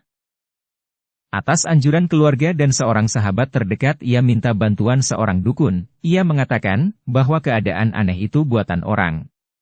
Dicobanya dukun yang lain. Juga mengatakan sama. Nah lu. Kalau keadaan sudah kepepet begitu, mau tidak mau, percaya atau tidak, terpaksa menyerahkan nasib pada dukun. Tentu saja dicari dukun-dukun terkenal, karena dia cukup mampu untuk bayar. Dia sudah lepas beberapa orang untuk cari dukun yang terhebat. Upah atau honor kalau mau kedengaran lebih manis, 1 juta. Wow, buat seorang dukun, 1 juta bukan main-main. Buat seorang koruptor semacam Budiaji atau Siswaji tentu sama saja dengan 100 perak. Tetapi telah belasan dukun dicoba, telah banyak uang keluar untuk ongkos menjemput tukang-tukang obat tradisional. Telah berbagai macam ramuan dimakan, sang impotensi tetap bertahan pada tempatnya. Hamdani tidak punya kemampuan menghadapi istrinya yang sudah dinikahi 4 bulan tetapi tetap perawan. Dalam keputusasaan itulah Erwin dijemput pesuruh Hamdani dari gubuknya di Pandegiling. Ini kali penyakit lain lagi. Yang belum pernah dihadapinya, tetapi menurut penglihatan di dalam air kelapa gading, masih penyakit kiriman orang. Benar seperti kata mereka yang telah mengusahakan penyembuhan Tuan. Buatan orang, kata Erwin. Itu sudah lagu lama. Saya sudah tahu. Saya tidak ingin tahu buatan orang atau setan, tetapi saya ingin sembuh. Kamu sanggup atau tidak? Kata Hamdani yang sudah jengkel dan mengukur usia Erwin tentu mau minta uang jalan saja. Erwin memandang Hamdani. Tenang tanpa tanggapan atas kata-katanya yang kasar. Kemudian orang kaya dan ternama itu menundukkan kepala. Pandangan lembut anak muda itu menimbulkan rasa ngeri di dalam hatinya. Saya bukan insan yang dapat menentukan. Yang dapat berbuat demikian hanya satu. Dia. Saya sampai di sini karena diminta datang. Bukan menawarkan diri, bukan karena Tuan seorang hartawan. Tuan boleh bangga dengan kekayaan Tuan. Tetapi sehina-hina dan semiskin-miskin saya masih punya harga diri. Erwin berdiri. Hamdani menyesal telah mengeluarkan kata-kata yang kiranya tidak diterima, karena menyakitkan hati dukun muda itu. Mengapa ia mendadak merasa ngeri melihat pandangan Erwin? Rasa takut ditambah rasa rendah diri oleh impotensi yang menerjang dirinya, membuat ia merasa jadi tambah lemah dan kecil. Rupanya dukun muda ini tidak menghormati dia yang terkenal kaya raya dan punya kedudukan terpandang. Rupanya ada juga manusia dan entah berapa banyak manusia lain lagi, yang sama sekali tidak merasa kecil berhadapan dengan dirinya. Tanpa mengangkat kepala, Hamdani berkata, maafkan aku dukun muda. Aku terlanjur mengeluarkan kata-kata yang tidak pantas. Karena putus asa. Bukan karena kesombongan. Siapa yang tidak akan putus asa menanggung penyakit yang begini memalukan? Sudilah duduk kembali dan tolong aku. Berapapun akan kubayar, katanya terlanjur lagi. Jangan bicara uang Tuan. Andai kata Tuan seorang miskin yang terlunta-lunta pun akan saya coba menolong, sejauh kemampuan pemberian Tuhan yang ada pada saya. Usaha saya terhadap Tuan tidak akan lebih daripada kalau saya berhadapan dengan seorang pengemis sekalipun. Bagi saya semua manusia itu sama, yaitu sama-sama hamba Allah. Bagi saya, bukan yang kaya jadi lebih mulia. Bukan si miskin jadi hina dina. Perbuatan, budi dan amal ibadahlah yang menentukan kemuliaan atau kehinaan seseorang. Pernahkah Tuan mengetahui itu?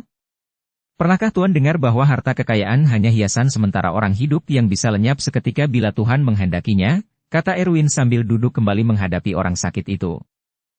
Belum pernah ia seumur hidupnya dipukul orang dengan kata-kata begitu pedas tanpa ampun, ia dipersamakan dengan pengemis. Dukun ini tidak melihat dirinya lebih mulia dari orang lain, bahkan tidak di atas seorang pengemis. Betapa kecil dirinya di mata dukun ini. Tetapi ia merasakan juga kebenaran kata-kata dukun itu. Betapa banyak kekurangannya dalam hidup. Hanya hartanya yang lebih, budi pekerti, amal ibadah, sopan santun masih jauh sekali. Tuan telah putus asa? Tanya Erwin. Iya, kata Hamdani. Orang yang putus asa tidak guna diobati lagi. Ia tidak percaya akan kebesaran dan kekuasaan Tuhan, itulah orang yang putus asa. Dengan berpuluh-puluh macam hidangan makan dan minuman pula. Tiap orang bisa ambil apa yang sesuai dengan seleranya. Tidak, maksud saya sudah kehilangan harapan. Sudah banyak dokter mencoba, telah banyak pula dukun yang datang. Penyakit saya masih begini, tidak ada perubahan. Saya perlu 1 mangkok putih berisi air kelapa. Lebih baik air kelapa hijau atau kelapa gading, kalau ada. Jika tiada, air putih biasa. Asalkan belum dimasak. Berikut 1 pisau yang sudah karatan. Air kelapa gading segera tersedia, tetapi pisau karatan tidak ada. Erwin mengeluarkan pisaunya sendiri. Pisau kecil, memang yang sudah karatan. Pisau diletakkan di dalam air kelapa. Tenggelam ke dasar. Dukun muda itu menjampi-jampi. Kemudian dalam hati ia berkata, kalau orang ini bisa ditolong, timbullah kau Siti Halimah. Pisau itu tiba-tiba mengambang ke permukaan air kelapa. Hamdani dan beberapa keluarga terdekatnya yang hadir di sana terkejut. Kagum dan rasa hormat pada dukun muda itu. Belum ada di antara dukun-dukun yang lalu menimbulkan keanehan seperti itu. Pisau yang begitu berat, bisa timbul. Kemudian Erwin memandangi air kelapa. Yang kemudian beriak lalu berombak-ombak seperti air danau ditiup angin. Tampak oleh Erwin seorang wanita berkulit kuning langsat. Dan beberapa laki-laki. Tuan telah menyakiti hati seorang wanita berkulit kuning. Dia menerima nasib buruk, tidak tahu mengapa harus begitu. Tetapi dia pasrah, kata Erwin. Dia tidak mengangkat mukanya, tetap memandang ke air kelapa di dalam mangkok putih itu. Hamdani menjadi pucat. Begitu pula sanak keluarganya. Dapatkah disembuhkan? Tanya Hamdani. Tolonglah, kata Paman Hamdani. Gusti tolonglah dengan segala usaha, sambungnya yang pernah mendengar bahwa menutur Erwin harus dengan Gusti, karena ia seorang sakti. Ya, hanya Gusti yang dapat membebaskan saya, mohon Hamdani turut-turutan menyebut Gusti kepada Erwin yang tadi diremeh dan dihinanya. Jangan sebut saya dengan Gusti, karena saya hanya orang biasa. Kalau Tuan akan sembuh maka Tuhanlah yang memperkenankan kesembuhan Tuan. Saya hanya mohon kepadanya dan berusaha. Persis di saat seperti itulah datang perasaan yang sudah cukup dikenal oleh Erwin. Tanda-tanda untuk berubah rupa. Ia tidak mungkin melarikan diri seperti yang dilakukan tatkala dia berada di pabrik rokok kretek tempo hari. Pergilah tuan-tuan semua, kecuali Tuan Hamdani, kata Erwin. Mengapa begitu? Tanya Paman Hamdani. Pergilah. Pengobatan ini cukup usahakan di hadapan Tuan Hamdani saja. Hamdani meminta pada keluarganya agar semua meninggalkan kamar. Tinggal kini mereka berdua saja. Sang dukun muda dan si kaya yang impoten. Pintu kamar juga sudah dikunci oleh Hamdani menurutkan kehendak Erwin. Jangan Tuan terkejut dan menjerit ya, pinta Erwin. Mengapa? Tanya Hamdani. Dukun yang sebenarnya itu akan datang ke dalam diriku. Jangan takut. Tuan akan sembuh kalau Tuhan mengizinkan. Jangan berteriak. Hamdani berjanji akan mematuhi semua perintah. Erwin mulai berkeringat-keringat kemudian perubahan itu datang. Mulai dari tangan dan kakinya, kemudian tubuhnya. Hamdani memperhatikan dengan rasa takut yang amat sangat. Belum pernah ia setakut itu. Tetapi ia menahan diri. Peluh membasahi diri Hamdani, kemudian ia pun gemetaran. Tetapi ditahannya, karena di atas dari segala-galanya yang amat penting adalah penyembuhannya. Jangan bikin pembalasan, kata Erwin yang tubuh sudah jadi tubuh harimau. Tidak, kata Hamdani. Dia tidak sanggup menjawab lain. Siapa yang sanggup melawan perintah harimau berkepala manusia di dalam sebuah kamar terkunci? Tuan yang salah dalam semua bencana ini, kata Erwin lagi. Ya, sayalah yang bersalah. Minta maaf kepada wanita itu. Beri dia setengah dari harta Tuan untuk dirinya dan anak Tuan yang ada padanya. Baik, akan saya lakukan, kata Hamdani patuh. Saya akan sembuh. Saya hanya berusaha. Mohonlah kepada Tuhan. Baik Gusti, kata Hamdani. Hari ini Tuan pergi menemuinya. Juga keluarganya, kata Erwin. Nanti saya akan pergi menemui mereka. Erwin berubah rupa kembali, perlahan-lahan jadi manusia biasa lagi. Minumlah air kelapa ini. Tak usah semua, perintah Erwin. Hamdani meminum air kelapa itu. Sebelah dibiarkannya tersisa. Sebelum tidur nanti malam, sapukan sisa air kelapa ini semua ke seluruh bagian yang lemah itu. Tuan mengerti? Mengerti Gusti, sahut Hamdani merasa segar setelah minum air kelapa. Sekarang saya mau pulang. Tidak perlu diceritakan apa yang Tuan lihat tadi. Nanti Mbah Putri belang murka. Baik Gusti, kata Hamdani. Dia berjanji dalam hati untuk tidak menceritakannya. Kalau Mbah Sakti itu marah, bisa jadi dia akan dikoyak-koyak dan hati serta jantungnya akan dimakan. Dia pernah mendengar bahwa harimau suka makan isi perut manusia. Tapi, kenapa Gusti mau buru-buru pulang? Saya mohon Gusti suka makan bersama saya. Dan saya ada niat di dalam hati. Bukan mau mengupah Gusti, karena saya tahu, Gusti tidak butuh uang. Tetapi saya ingin menyampaikan niat saya. Baiklah, kata Erwin memenuhi harapan pasiennya yang amat girang itu. Keluarga Hamdani masuk kembali. Orang kaya itu mengatakan, bahwa pengobatan sudah dimulai dan dia akan makan bersama dukun muda itu. Kelapa yang masih berisi air setengah telah disimpan Hamdani sesuai dengan keinginan Erwin. Seusai makan, Erwin diantar pulang dengan mobil Mercy hijau muda tipe 280. Di dalam sakunya sudah dimasukkan Hamdani satu bungkusan berisi uang 1 juta sebagaimana dijanjikannya bagi orang yang dapat menyembuhkannya. Sebenarnya dia belum selesai berobat, jadi uang itu pun seharusnya belum perlu diberikannya, tetapi dia menaruh hormat dan kepercayaan yang amat besar pada dukun muda itu. Keluarga Hamdani bertanya apakah yang terjadi tadi dalam kamar, mengapa ia harus berdua saja dengan Gusti yang dukun itu. Ah, tidak ada apa-apa. Gusti tadi menghususkan diri. Lain tidak, jawab Hamdani. Ketika ia pergi makan, pamannya melihat 2 bulu di tempat dukun duduk tadi. Bulu harimau. Dan ketika ia mencium bekas Erwin duduk juga tercium bau harimau, ia mengetahui bau binatang itu tatkala ia melihat harimau kebun binatang kota itu dari dekat beberapa waktu yang lalu. Ia jadi pucat, tetapi tidak berani bertanya kepada kemanakannya. Ia takut kualat atau didatangi Mbah.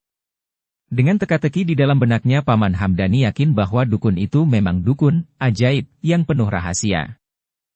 Selesai makan Hamdani menemui bekas istri dan mertuanya, ia mohon maaf dan berkata akan menyerahkan sebagian dari hartanya untuk Galuh dan anak mereka yang ada pada janda itu.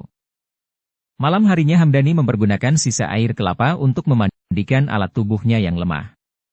Dan meskipun hatinya berdebar, malam itu ia berhasil melaksanakan tugas wajar seorang suami. Hatinya girang selangit dan berjanji untuk memberi hadiah 1 juta lagi kepada Erwin. Buat dia juta-juta tidak begitu berarti, ia punya cara untuk memperoleh uang. Tetapi hanya Erwinlah yang telah sanggup menyembuhkan penyakitnya. Kau telah sembuh, Mas? Benar buatan orang, tanya Yvonne. Jangan tanyakan itu. Pokoknya sudah sembuh bukan? Yvonne memeluk laki-laki yang dicintai dan direbutnya dari Galuh asal Banjar, ia hampir saja putus asa. Mereka amat berterima kasih pada Erwin.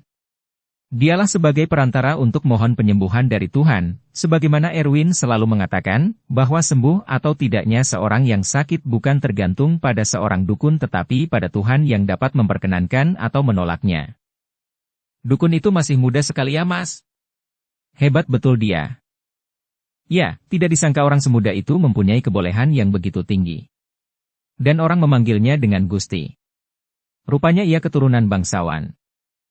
Itulah malam pengantin bagi Hamdani dan Yvonne, sedang malam-malam yang telah lalu, lebih dari 100 malam jumlahnya, adalah saat-saat yang amat hampa, menyedihkan dan menakutkan. Hampir saja Hamdani menceritakan bahwa Erwin bukan dukun biasa, tetapi bisa menjadi harimau dan ia telah mempersaksikannya sendiri. Kisah itu tentu akan menarik sekali bagi istrinya. Tetapi ia ingat bahwa Mbah Putri Belang telah melarang. Pelanggaran bisa membawa akibat fatal, jangan-jangan ia kembali jadi impoten. Nama Gusti Erwin Sumatra kini mulai jadi buah bibir orang atasan. Karena Hamdani menceritakan kepada teman-teman terdekatnya, orang cabang atas semua, bahwa kalau mereka menghadapi problem boleh minta bantuan pada dukun muda itu. Tidak ada dukun sepintar dan sesakti Gusti itu, begitu kata Hamdani mereklamekan orang yang telah menyembuhkannya itu. Karena Hamdani menamakan niat, dan Erwin tahu, bahwa orang selalu harus memenuhi niatnya manakala keadaan mengizinkan, maka tanpa diduga ia kini telah memiliki 2 juta. 1 juta honor pertama dan 1 juta lagi yang diberikan Hamdani kemudian. 1 juta diberikannya kepada Atmojo yang tukang becak. Orang miskin itu seperti tidak percaya. Dia tidak berani menghayalkan uang sebanyak itu dan dia pun belum pernah memimpikannya. Lama orang tua itu tak dapat berkata apa-apa. Ia seperti jadi terbodoh-bodoh. Ini rezeki kita, Bapak dan aku, kata Erwin. Kenapa begitu? Tanya Atmojo. Karena aku dijemput dari rumah ini. Aku numpang di rumah Bapak. Kalau aku tidak di sini mungkin uang ini pun tidak pernah ada. Jadi sangat pantas kalau dibagi 2. Bapak bisa memperbaiki nasib, kata Erwin. Dan tukang becak itu hanya bisa menangis terharu. Tetapi uang memang bisa bawa kesenangan dan bisa juga menimbulkan malapetaka. Atmojo tidak bisa menyimpan kegirangannya. Sehingga ada tetangga yang tahu tentang seorang tukang becak yang mendadak jadi jutawan. Cerita itu pun sampai ke telinga orang-orang lain. Semulanya itu Erwin sudah pindah ke sebuah rumah kecil kontrakan. Pak Atmojo terpaksa mengizinkan. Beberapa hari setelah Erwin pindah terjadilah peristiwa itu. Rampok bunuh di pondok Pak Atmojo. 1 keluarga dibunuh habis. Uang yang 1 juta lenyap, karena itulah sasaran para pembunuh itu. Erwin mendengar dengan sedih dan dendam. Manusia harimau yang kini sesekali mempraktekkan pekerjaan dukun bergegas ke rumah keluarga Budiman tempat ia pernah menumpang. Mayat-mayat sudah dibenahi, dijajarkan untuk dimandikan dan dikebumikan. Erwin membuka kain panjang yang jadi penutup satu demi satu, memperhatikan wajah-wajah insan tidak pernah hidup senang yang baru saja hendak mencoba mengubah nasib dengan rezeki yang diberinya kepada mereka. Wajah mereka bagi para penjenguk tidak menunjukkan keganjilan apa-apa. Mayat-mayat yang tadinya meregang diri sebelum menemui ajal di tangan algojo-algojo yang tidak kenal peri kemanusiaan. Bagi Erwin wajah Atmojo dan istrinya bagaikan mengatakan sesuatu. Seolah-olah berkata, selamat tinggal Gusti yang baik hati. Tuhan memberkahimu. Kedua mayat itu seperti menangis di hadapan dirinya, seperti meneteskan air mata mengaliri pipi yang telah pucat pasi dengan tubuh beku mendingin. Meskipun tidak mempunyai hubungan keluarga secara langsung, Erwin tidak dapat membendung kesedihannya. Semua orang melihatnya, terharu sambil memuji dalam hati betapa baiknya orang muda yang banyak ilmu ini. Erwin memikul semua biaya pengurusan mayat-mayat keluarga Atmojo sampai dimasukkan ke liang lahat. Ia yang terakhir pulang dengan langkah gontai, bagaikan kehilangan sanak familinya sendiri. Betapa kejamnya pembunuh-pembunuh itu. Sampai hati merenggut nyawa manusia-manusia yang begitu miskin. Semata-mata karena hendak merampas uangnya yang 1 juta, itu pun pemberian Erwin pula. Di sepanjang jalan yang ditempuhnya tanpa kendaraan apapun itulah Erwin akhirnya memarah sesali dirinya, menimpakan dosa atas bahunya yang tidak pernah mengusik almarhum Atmojo sekeluarga. Kalaulah ia tidak memberikan uang itu, maka tentu mereka masih hidup. Karena dialah maka mereka kini sudah tidak ada lagi. Ia merasa bahwa dirinya turut bertanggung jawab atas kematian keluarga tidak mampu itu. Mereka tidak bisa dibiarkan tanpa hukuman atas kekejaman ini, desis Erwin pada dirinya sendiri. Polisi belum menunjukkan tanda-tanda telah mulai mencium jejak para pembunuh. Aku harus menemukannya, kata Erwin. Tiba di rumahnya ia mengunci diri, duduk bersila, mengeluarkan pisau yang pernah dipakainya dalam mencari dukun yang mengguna-gunai janda muda tetangganya. Akhirnya pisau itu menunjuk ke arah timur. Maksudnya arah timur dari rumah para korban. Erwin kembali ke rumah keluarga yang baru saja dikuburkan itu. Ia coba tanya kepada para tetangga, siapakah yang mungkin telah melakukan kejahatan itu. Tidak ada yang tahu atau tidak ada yang berani menyatakan dugaan mereka. Di sebelah timur dari rumah Atmojo tinggal banyak keluarga. Yang mana di antara mereka? Erwin tidak bisa main tuduh. Sampai malam itu ia gelisah, karena tidak bisa memastikan jejak para pembunuh. Dalam keadaan kesal tetapi sadar, dilihatnya makhluk itu datang. Seorang berkain kafan dengan lumpur. Ditatapnya wajah mayat hidup itu. Dia, tak salah lagi, orang yang sudah dikenalnya, Datuk Nan Kunyang, yang kuburan resminya di Kebayoran Lama. Aku akan menolongmu anak muda yang baik. Ikutkan saja kemana kau dibawa kakimu. Nanti kau tiba di tempat mereka yang meniadakan sahabat-sahabat baikmu, kata mayat yang dapat bangkit dari kuburannya dan dapat pula bepergian kemana ia suka. Inyek, kata Erwin, lenyap segala rasa takutnya, ia bersimpuh di hadapan Datuk Nan Kunyang menunggu penjelasannya lebih lanjut. Ia tahu bahwa makhluk yang hidup dua kali ini mendatanginya karena hendak menolong. Dan ia memang amat membutuhkan pertolongan. Bagaimana kabar ayahmu? Dan ompungmu, apakah beliau sehat-sehat? Dengan ompung sudah lama aku tak berjumpa Nyiek, tetapi ayah baru saja datang beberapa waktu yang lalu. Aku tahu. Ia singgah juga ke rumahku di Jakarta tak kala ia dalam perjalanan kemari. Dibunuhnya kedua orang bajingan yang hendak menamatkan riwayatmu. Ayahmu itu sayang sekali padamu. Kau beruntung punya orang tua seperti Jia Lubuk. Erwin terharu. Memang benar, ayahnya sangat cinta padanya. Kau dengar baik-baik. Setelah berjalan lebih setengah jam kau akan malas melangkahkan kakimu. Itulah tandanya kau telah tiba di tempat orang-orang yang membunuh sahabatmu Atmojo sekeluarga. Kau akan terkejut, karena tak masuk di akalmu. Apalagi kau sudah kenal dengan mereka. Tetapi jangan sangsi, merekalah yang membunuh. Aku tidak akan sangsi Nyiek. Akan kurungut nyawa mereka, walau berapa orang pun jumlahnya. Itu sudah pasti. Akan ku koyak-koyak seperti kertas. Akan kuisap darah manis mereka. Kalau Atmojo tidak diberi kesempatan untuk hidup maka mereka pun tidak berhak untuk hidup lebih lama di dunia ini. Jangan terburu nafsu. Aku belum selesai dengan penjelasanku. Sudah jelas Nyiek. Aku tidak akan keliru. Bila aku telah malas berjalan, artinya aku telah tiba di rumah si pembunuh, bukankah begitu? Ya, memang begitu, tetapi kalau kau salah langkah, kau akan binasa di sana. Kau yang akan tewas. Dan mayatmu akan merupakan wajahmu dengan tubuh harimau. Maukah kau begitu? Erwin terkejut. Tidak menyangka masih akan ada hal-hal lain yang harus diketahuinya. Baginya yang pokok adalah membalas dendam. Bahwa pembalasan dendam yang direncanakan bisa gagal tak terpikir lagi olehnya. Itulah makanya maksud selalu tak sesuai dengan kenyataan. Itulah makanya orang tidak boleh terlalu beremosi walau bagaimanapun marahnya. Yang terbaik dan paling bijaksana kalau marah sehebat bara, tetapi kepala harus dingin bagaikan salju. Maafkan aku yang masih bodoh Inyek. Aku lupa bahwa tak ada manusia yang paling hebat di permukaan bumi ini. Sepintar-pintar manusia akan ada manusia lain yang lebih pintar. Segagah-gagah orang akan ada yang lebih gagah lagi. Apa yang harus kulakukan Nyiek?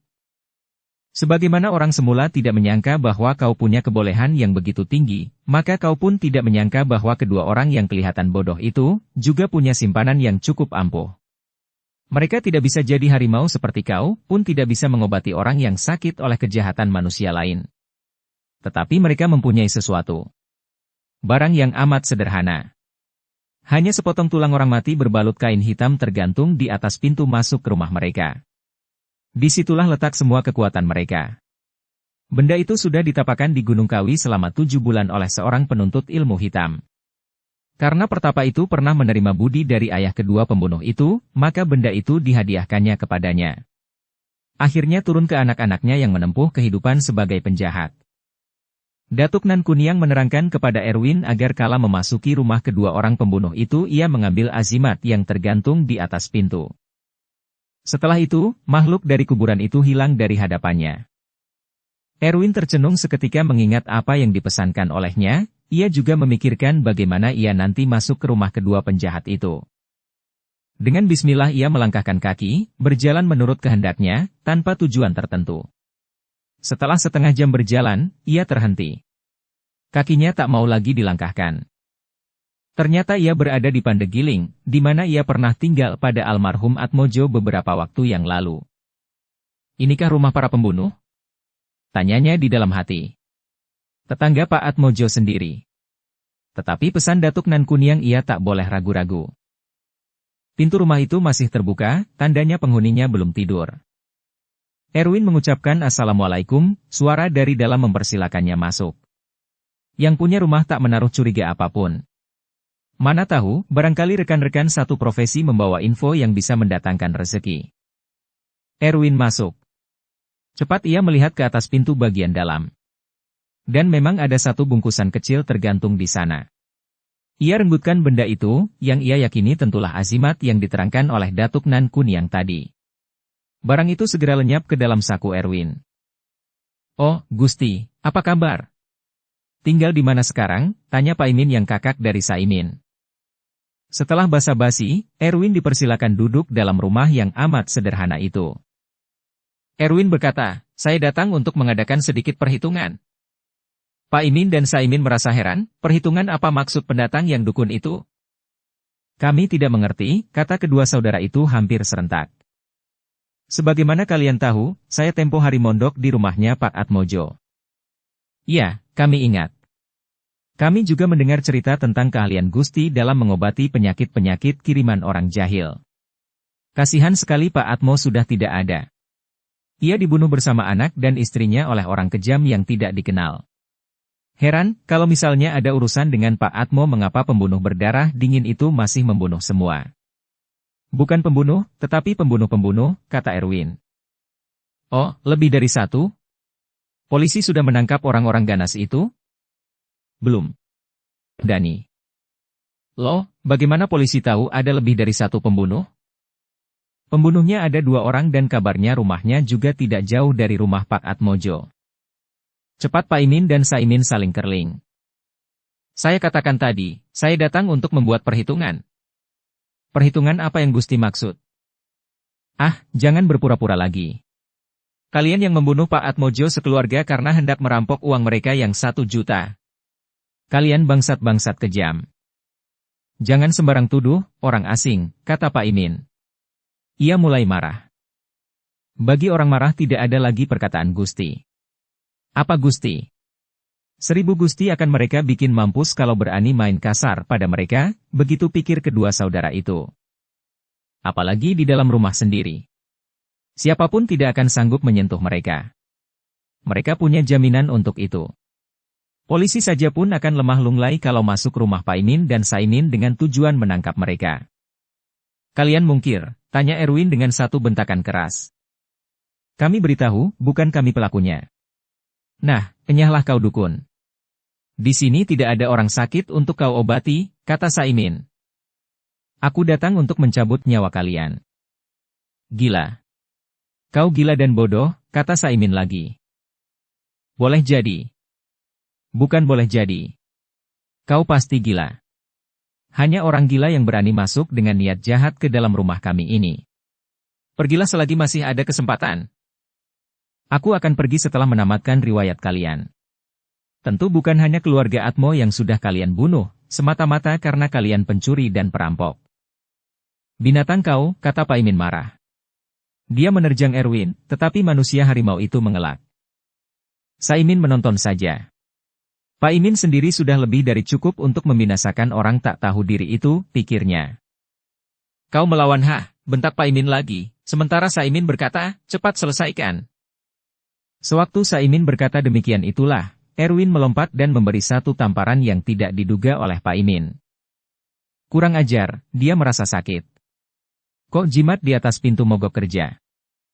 Kau punya ilmu boleh juga, kata Saiman yang masih saja membiarkan saudaranya bertarung sendirian menghadapi sang dukun muda. Pak Imin mencabut pisau yang selalu terselip di pinggangnya lalu menyerang lawannya. Nih, kata Erwin memberikan dadanya. Melihat keberanian itu, Pak Imin tidak segera menikam ke arah dada. Apakah orang ini punya ilmu kebal selain pandai mengobati orang sakit? Tusuk saja biar mampus, perintah Saimin.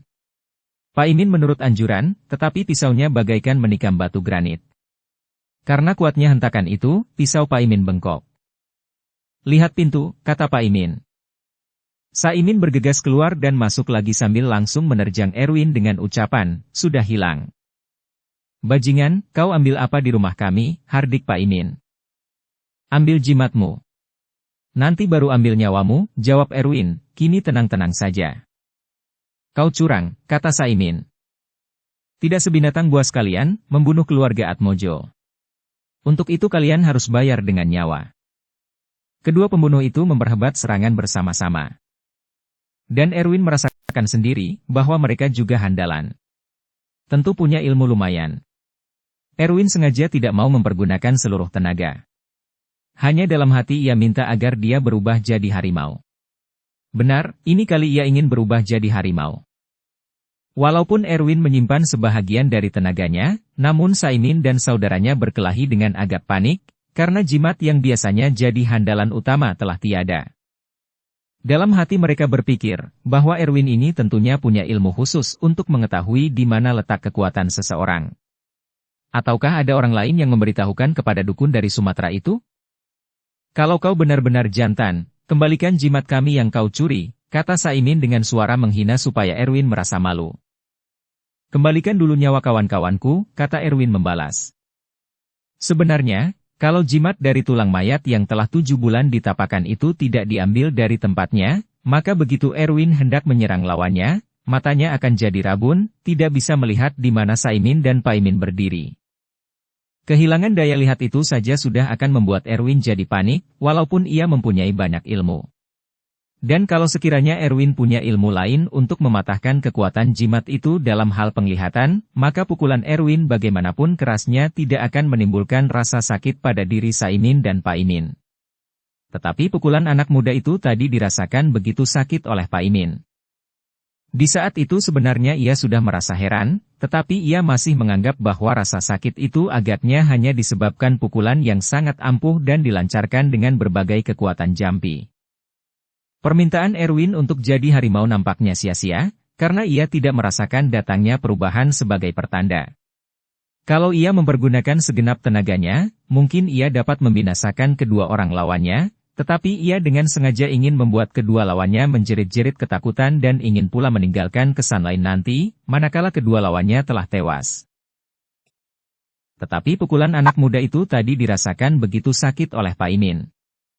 Pertarungan itu berjalan agak lama. Kedua pembunuh Atmojo marah dalam hati dan penasaran bukan main. Ilmu apakah digunakan dukun ini makanya bisa menahan segala macam serangan dan pukulan? Mereka sama sekali tidak pernah menyangka bahwa dalam karir penuh keganasan pada satu saat mereka akan bertemu lawan setangguh ini. Khusus dalam pembunuhan Atmojo, kedua bersaudara itu tidak menyangka bahwa pembalasan justru datangnya dari seorang Erwin yang diduga hanya dukun hebat. Tak lebih daripada itu. Tetapi tiba-tiba Erwin merasa, ia akan berubah wujud. Kaki dan tangannya berubah. Kemudian tubuhnya hingga ke batang leher. Dari pantatnya telah terjulur pula ekor berwarna belang. Paimin dan Saimin terkejut bukan kepalang. Hanya kepala Erwin yang masih mereka kenal. Selebihnya telah menjadi harimau besar. Geraknya sudah lain. Ampun Gusti, pinta Saimin dan Paimin hampir bersamaan. Mereka masih ingin hidup, walaupun masa hidup mereka telah digunakan untuk merenggut belasan nyawa yang dianggap harus mati karena punya sesuatu yang mereka ingini. Harta, tidak peduli banyak atau sedikit. Erwin mendengar, tetapi tidak mengindahkan, ia telah bertekad untuk menghabisi riwayat kedua pembunuh ini, maka itulah yang akan dilaksanakannya. Kami tobat Gusti, mohon Paimin. Beri nyawalah kami. Kami bersedia jadi budak Gusti. Kami akan kembalikan uang yang kami rampok dari Pak Atmo. Kalian bisa kembalikan nyawa keluarga Atmo, sindir Erwin sambil bergerak membuat lingkaran. Kalau bisa akan kubatalkan niatku. Kemudian harimau manusia itu berhenti dan memandang musuhnya seorang demi seorang. Bersiaplah untuk mati, katanya. Jangan Gusti, kami minta ampun. Minta ampunlah di akhirat nanti. Dariku tiada ampun lagi. Erwin mendengus, kemudian mengeluarkan bunyi harimau. Setelah itu ia melompat, kedua tangannya mencekik batang leher Saimin di hadapan saudaranya yang ingin lari tetapi tak kuat menggerakkan kakinya. Kuku tajam dan panjang menembus daging lembut. Setelah itu Erwin menolakkan tubuh Saimin ke ubin. Kini ia merobek dada insan ganas yang malang itu. Dikeluarkannya jantung Saimin. Sesuai dengan janji pada Datuk Nan Kuniang dijilatnya darah korban pertama itu. Pak Imin sudah tidak berdaya apapun. Ia berdiri di sana mempersaksikan kematian saudaranya. Dia sendiri merasa seakan-akan sudah tidak punya nyawa lagi. Kini giliranmu, kata Erwin. Mulut pembunuh itu masih bergerak mengatakan, ampun, tetapi suaranya tak kedengaran lagi. Erwin menampar kepala Pak Imin sehingga korbannya itu terjatuh. Setelah itu kedua kaki depannya digunakan untuk mencakar-cakar muka Pak Imin, lalu merobek dadanya sebagaimana dilakukannya terhadap Saimin tadi. Juga jantung korbannya ini dikeluarkannya dan darah manis penjahat itu dijilatinya. Kematian kalian sudah kubalaskan Pak Atmo, kata Erwin pelan-pelan. Para tetangga yang mendengar kegaduhan telah keluar dan berdiri tak jauh dari rumah yang mengeluarkan suara gaduh itu. Tetapi ketika mendengar suara harimau tadi, mereka berlarian masuk rumah masing-masing kembali. Terlalu bodoh untuk menunggu lebih lama di sana. Setelah keadaan sepi sejumlah orang keluar lagi dan memanggil-manggil nama Saimin dan Paimin tanpa mendapat sahutan apapun. Mereka masuk untuk segera melihat dua tubuh menggeletak berlumuran darah dengan jantung yang masih bergerak-gerak di samping masing-masing. Ada yang terjerit, ada yang diam bagaikan terpukau karena kagetnya. Untunglah masih ada yang ingat untuk melaporkan kejadian itu kepada polisi yang setelah melakukan pemeriksaan tidak ragu-ragu menarik kesimpulan bahwa pembunuhan ganda ini dilakukan oleh hewan berkuku panjang dan tajam. Mereka lalu teringat pada peristiwa di pabrik kretek, di mana menurut laporan ada manusia yang mendadak jadi harimau, tetapi tidak pernah tampak oleh polisi sehingga mereka menganggap bahwa orang-orang di pabrik itu hanya melihat sesuatu yang dihayalkan. Paling banter juga penunggu pabrik itu yang rupa-rupanya punya tubuh harimau loreng. Tidak ada seorang pun melihat si pembunuh kalau itu benar-benar harimau, pun tidak ada yang melihat manusia masuk atau keluar rumah itu. Bukan tidak boleh jadi, si pembunuh mempergunakan senjata berupa kuku harimau yang digunakan membunuh guna menyesatkan kesimpulan polisi. Berita pembunuhan misterius dengan berbagai tanda tanya tak berjawab ini dimuat secara besar-besaran di dalam semua surat kabar di Jawa Timur. Juga dikirim oleh kantor berita ke segenap kota yang punya surat kabar. Ketika Hamdani yang disembuhkan Erwin dari impotensinya membaca berita itu, ia lantas ingat pada dukun muda kawakan itu, tetapi tidak berani menceritakannya kepada siapapun, takut terjadi sesuatu atas dirinya. Yang amat menarik bagi polisi dan pembaca adalah sepucuk surat yang ditinggalkan Erwin di atas meja. Surat ringkas berbunyi kedua orang ini yang membunuh almarhum Atmojo sekeluarga. Tidak usah dicari pelaku dari pembalasan ini. Maaf atas permainan, hakim sendiri. Kini timbul tanda tanya, kalau yang membunuh itu harimau, mengapa bisa menulis? Ataukah harimau itu piaraan seseorang yang menurut segala perintah majikannya dan melakukan pembunuhan atas Saimin dan Paimin karena begitulah keinginan pemiliknya? Siapakah yang memiliki harimau di Surabaya? Sepanjang tahu mereka, tidak ada. Walaupun ada surat memerintahkan agar tidak usah lagi mencari pembunuh kedua bersaudara itu, tetapi polisi tentu saja tidak tunduk kepada perintah yang begitu. Menjadi tugas mereka untuk memecahkan misteri ini. Sayang sekali, sampai berminggu-minggu mereka tidak menemukan jejak. Mengharap anak muda yang luar biasa itu sewaktu-waktu bisa amat berguna baginya, maka Hamdani ingin berbuat kebajikan padanya. Ketika hendak mengobatinya tempo hari, Erwin pernah mengatakan bahwa ia ke Surabaya bukan untuk jadi dukun tetapi ingin mendapat pekerjaan. Seorang utusan dikirim menemui Erwin yang bersama penjemputnya itu lalu pergi ke rumah Hamdani. Orang dari Mandailing itu diterima tak kurang oleh Hamdani dan istrinya sendiri di ruang tamu yang megah. Sepanjang ingatannya baru sekali itulah ia melihat rumah yang dilengkapi dan dihias begitu bagus. Dia orang kecil, hanya satu Erwin yang bagi kebanyakan manusia sama sekali tidak punya arti apa-apa. Itulah sebabnya mengapa dunia orang kaya sangat asing baginya. Tidak ada jalan dan sebab baginya untuk sampai ke rumah orang-orang kaya. Hamdani dan Ivon ramah sekali. Bagi Hamdani jelas sebabnya. Ialah yang telah menyembuhkan. Kalau tidak ada Erwin barangkali istrinya sampai saat itu masih saja perawan atau telah meninggalkannya karena jengkel atau putus asa. Yvonne pun senang sekali melihat anak muda yang sederhana itu.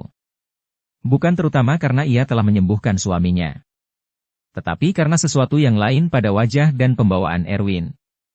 Dia tidak dapat mengatakan apa. Pokoknya ia senang. Yvonne segera saja mengatakan senang kalau Erwin mau memenuhi ajakan suaminya untuk bekerja di kantornya.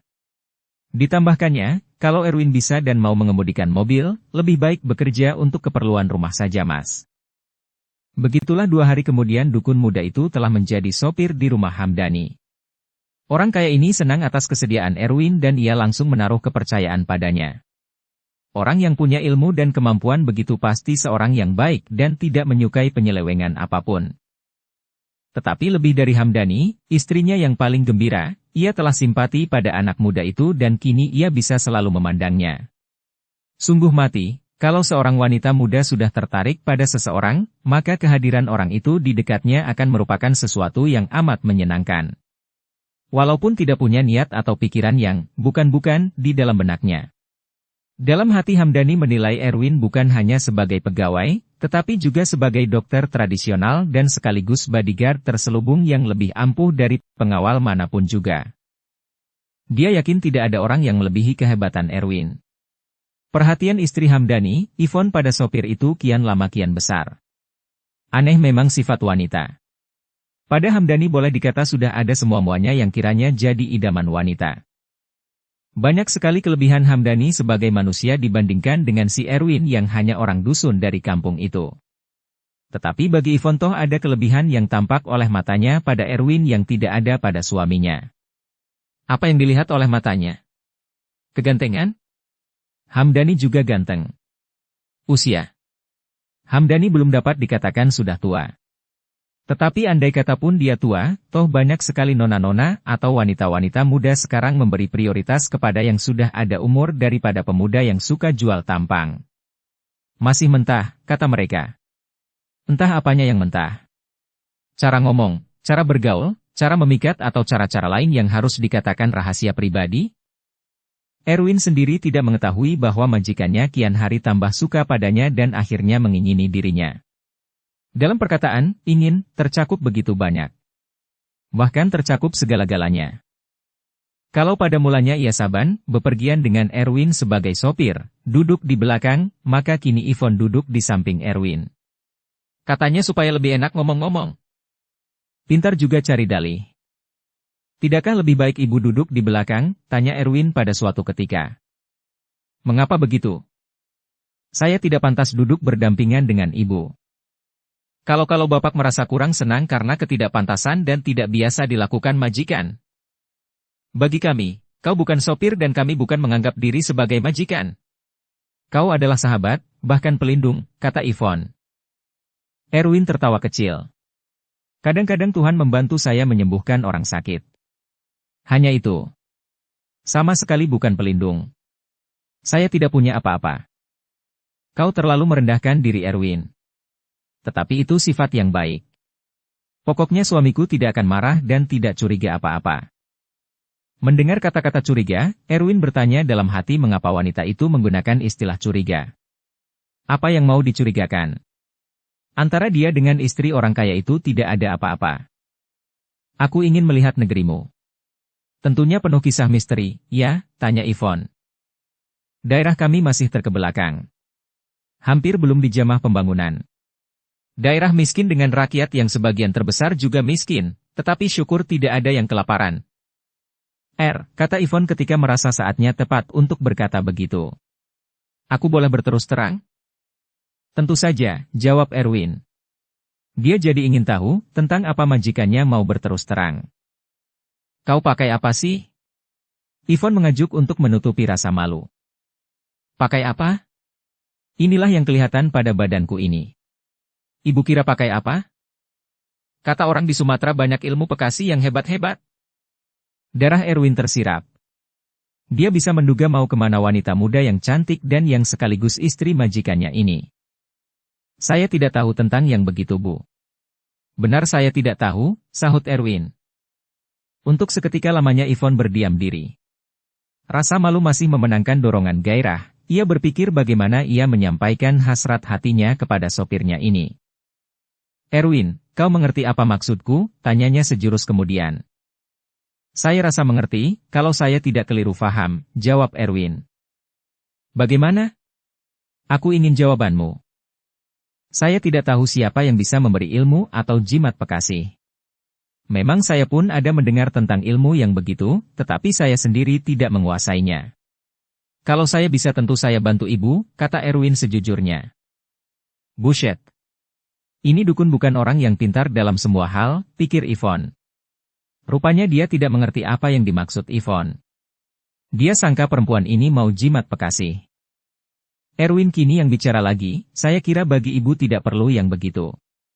Ibu sudah sangat menarik karena ibu memang mempunyai segala persyaratan. Pak Hamdani saya lihat sayang sekali sama ibu, apa gunanya lagi ilmu pekasih? Yvonne tidak bisa segera menjawab, ia tunduk, sambil mobil berjalan juga terus dengan kecepatan sedang. Kau tidak mengerti maksudku Erwin?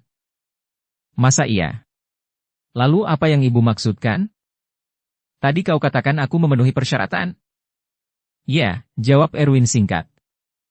Tetapi tidak semua orang tertarik padaku. Mana mungkin? Semua orang tentu tertarik dan senang melihat ibu. Juga kau. Nah lu, mau jawab apa? Mau bilang, ya. Yang dihadapi majikan. Erwin merasa dirinya kecil, terlalu kecil jika dibandingkan dengan Nyonya dan Tuan Hamdani. Mereka majikannya, baik hati. Apakah dia mau katakan bahwa dia juga tertarik pada Yvonne? Wah, itu sih terlalu kurang ajar. Lalu mau jawab apa? Mau bilang tidak? Dia sendiri mengatakan, mustahil tidak semua orang tertarik pada majikannya itu. Kau belum memberi jawabanmu Erwin, tegur Yvonne. Tentang ilmu atau jimat pekasih itu? Bukan. Ngomong-ngomong, apakah kau pakai jimat semacam itu? Dari nenek atau kakekmu? Atau dari menuntut sendiri? Oh tidak. Saya cuma belajar sedikit tentang ilmu pengobatan. Cara kuno. Aku heran, kata Yvonne. Erwin tidak memberi reaksi. Lalu Yvonne berkata lagi, aku sangat tertarik padamu. Kau mentertawakan aku? Jantung Erwin berdebar dan dia merasa malu mendengar ucapan majikannya itu.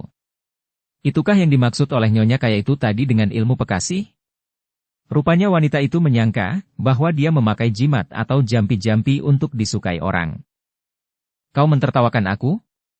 Yvonne mengulangi pertanyaan. Tidak bu. Dia merasa tambah kikuk. Dia tidak menyangka akan menemukan soal yang begini dalam perjalanan hidupnya. Kenapa mesti demikian? Pekerjaan yang dicari, kesulitan lagi yang datang. Suatu cobaan bagi dirinya. Aku heran mengapa aku selalu teringat padamu. Erwin, kau tahu, aku jadi sangat sayang padamu. Kau mengerti apa artinya keterus-teranganku ini? Erwin tidak menjawab. Yvonne meletakkan tangan kanannya di tangan kiri anak muda yang sedang menyetir. Untuk pertama kali sejak ia mempunyai perasaan khusus terhadapnya. Dia tahu, perbuatan bisa memperkuat kata-kata. Bisa menimbulkan kepercayaan atau menggugah perasaan. Kau mengerti bukan, kata Yvonne. Erwin masih saja tidak menjawab. Bukan dia tidak mengerti. Sesungguhnya dia tidak mau bicara tentang kasih sayang apalagi cinta dengan orang yang bukan haknya menurut hukum agama. Aku selalu tidak bisa tidur mengingat kau Sopir itu diam juga. Dia merasa jabatannya sebagai pengemudi mulai terancam. Jangan pandang aku sebagai majikan. Aku pun bicara padamu bukan sebagai majikan atau manusia yang mempunyai kelebihan dari kau. Yvonne menunggu reaksi tetapi hasilnya sama saja. Anak muda itu tidak menanggapi. Aku bicara sebagai seorang wanita. Katakanlah sebagai teman atau kenalan baikmu. Aku boleh menyatakan apa yang kurasa bukan? Ataukah aku salah mengatakan itu?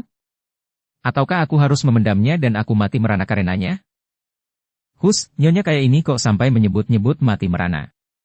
Kalau ini dari kawan biasa, ia bisa nilai sebagai gombal. Tetapi seorang Nyonya Hamdani yang punya ratusan juta toh tidak perlu memilih dia untuk suatu roman murahan? Kau menolak Erwin. Anak Jalubuk masih membisu. Mau dikata, menolak, sayang majikan, kan bisa susah. Setidak-tidaknya dikatakan sombong atau tidak tahu diri. Mau apa lagi? Yang kaya seperti Budiman banyak yang ngiler melihat Ivon walaupun mereka tahu dia sudah punya suami. Hanya boleh kepingin, lebih dari itu mereka tidak bisa. Sebab Ivon memang tidak ada perhatian. Selama hari ini Hamdani sudah segala-galanya bagi dia, itulah sebabnya maka ia bersabar menantikan kesembuhan suaminya dari penyakit beratnya. Tetapi kemudian, setelah Erwin bekerja pada mereka, penyakit itu timbul, kian lama kian parah. Pada hari ini sampai pada keberanian proklamasi sayang dan memegang tangan. Suatu kemajuan atau suatu gelombang tak terbendung? Kasihan memang orang-orang yang jatuh cinta. Kadang-kadang. Seperti halnya Nyonya Kaya dan Ayu ini. Punya suami yang memenuhi syarat toh masih bisa tertarik bahkan lebih tertarik pada seorang Erwin yang cuma dukun dan sopir. Dan benar-benar perasaan Ivon bukan karena diguna-gunai oleh anak mandailing itu. Dia tidak pernah berbuat suatu apapun untuk menimbulkan rasa sayang kedua suami istri itu dengan cara yang tidak wajar. Dengan pitunduk atau pekasih umpamanya, ia hanya bekerja dengan baik dan rajin. Itulah modalnya untuk mendapatkan gaji setiap bulan. Ivon jatuh hati karena perasaan semata-mata. Tidak pakai pertimbangan. Dan dalam banyak kejadian cinta selalu tidak mempergunakan akal dan pertimbangan. Tidak hanya orang-orang kurang pendidikan dan pelajaran yang bisa begitu.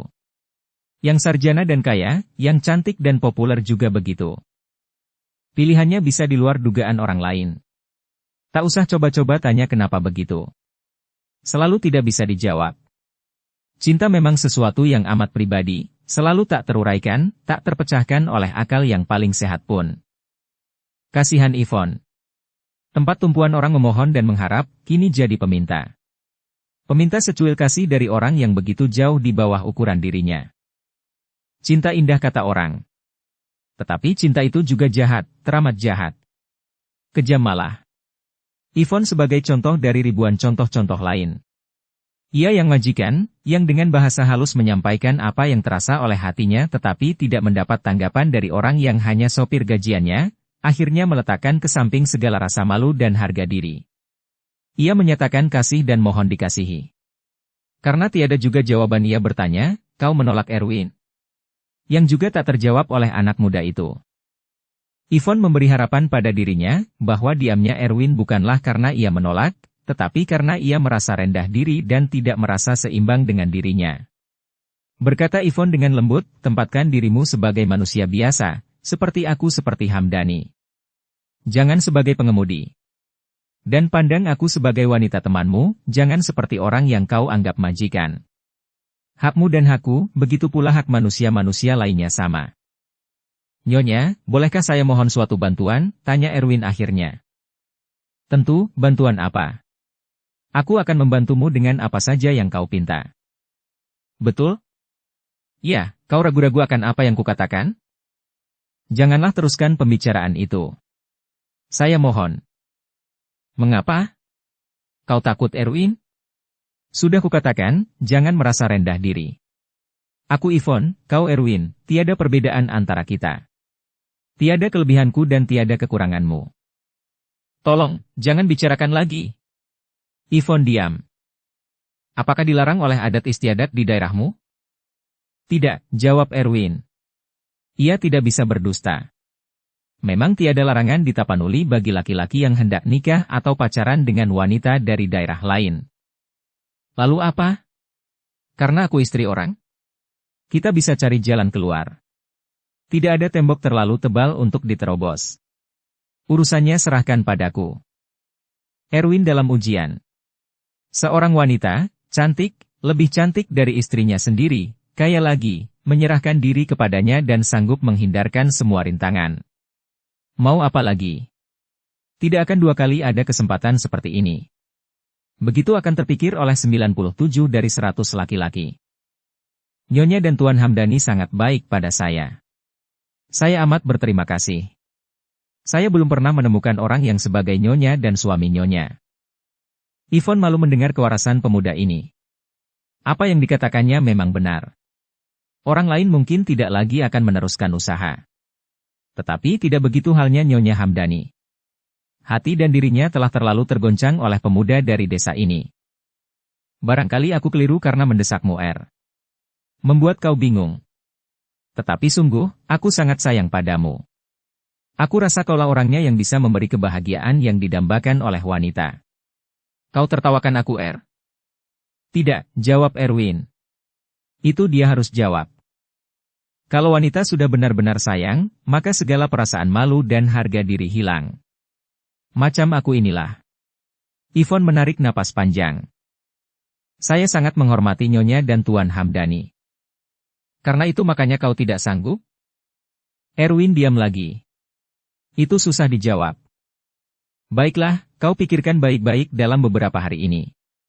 Aku minta dengan sepenuh hati padamu, anggap aku ini teman, bukan majikanmu. Kau coba rasakan apa yang kurasa. Kau coba tempatkan dirimu di tempatku. Kau sanggup? Ataukah kau tak punya rasa kasih terhadap orang yang mengasihi dirimu? Aku tidak meminta jawaban segera. Aku tahu, aku orang yang meminta. Dan orang yang meminta selalu dengan tangan di bawah. Akhirnya si pemberilah yang menentukan. Kalau kutanya padamu, nasib apa yang kumiliki? Buruk, bukan? Erwin buru-buru menjawab, oh tidak, saya yakin, Nyonya termasuk seorang yang punya nasib sangat baik di dunia ini. Apa yang tidak ada pada Nyonya? Semua ada. Apa yang tak terbeli dan tercapai oleh Nyonya? Cobalah Nyonya memandang ke kiri dan ke kanan atau ke bawah. Lihat bagaimana orang-orang lain hidup dengan serba kekurangan. Nasib baik katamu. Kau kira hidup hanya dinilai dari luar. Dari apa yang tampak oleh mata? Ada yang lebih dari semuanya itu, Erwin. Sudahlah, kini aku yang minta supaya kita jangan membicarakan nasib. Hanya membuat aku menderita. Aku mohon jawaban darimu. Erwin, kini masa depanku tergantung padamu. Selama perjalanan menuju rumah, hati Erwin sudah tidak tenteram. Rasa takut juga ada. Seakan-akan majikannya yang baik hati mengetahui apa yang telah dikatakan Yvonne kepadanya. Dia tidak menanggapi, tetapi dia merasa seolah-olah berdosa, ia mengerti benar apa keinginan wanita itu. Dia pun mengerti bahwa yang begitu bisa saja terjadi manakala seseorang telah buta mata hatinya disebabkan oleh godaan cinta yang selalu tidak bisa kita ketahui apa sebab musababnya. Bersambung ke bab 4. Dukung kami dengan subscribe, follow, like, komen dan share. Terima kasih.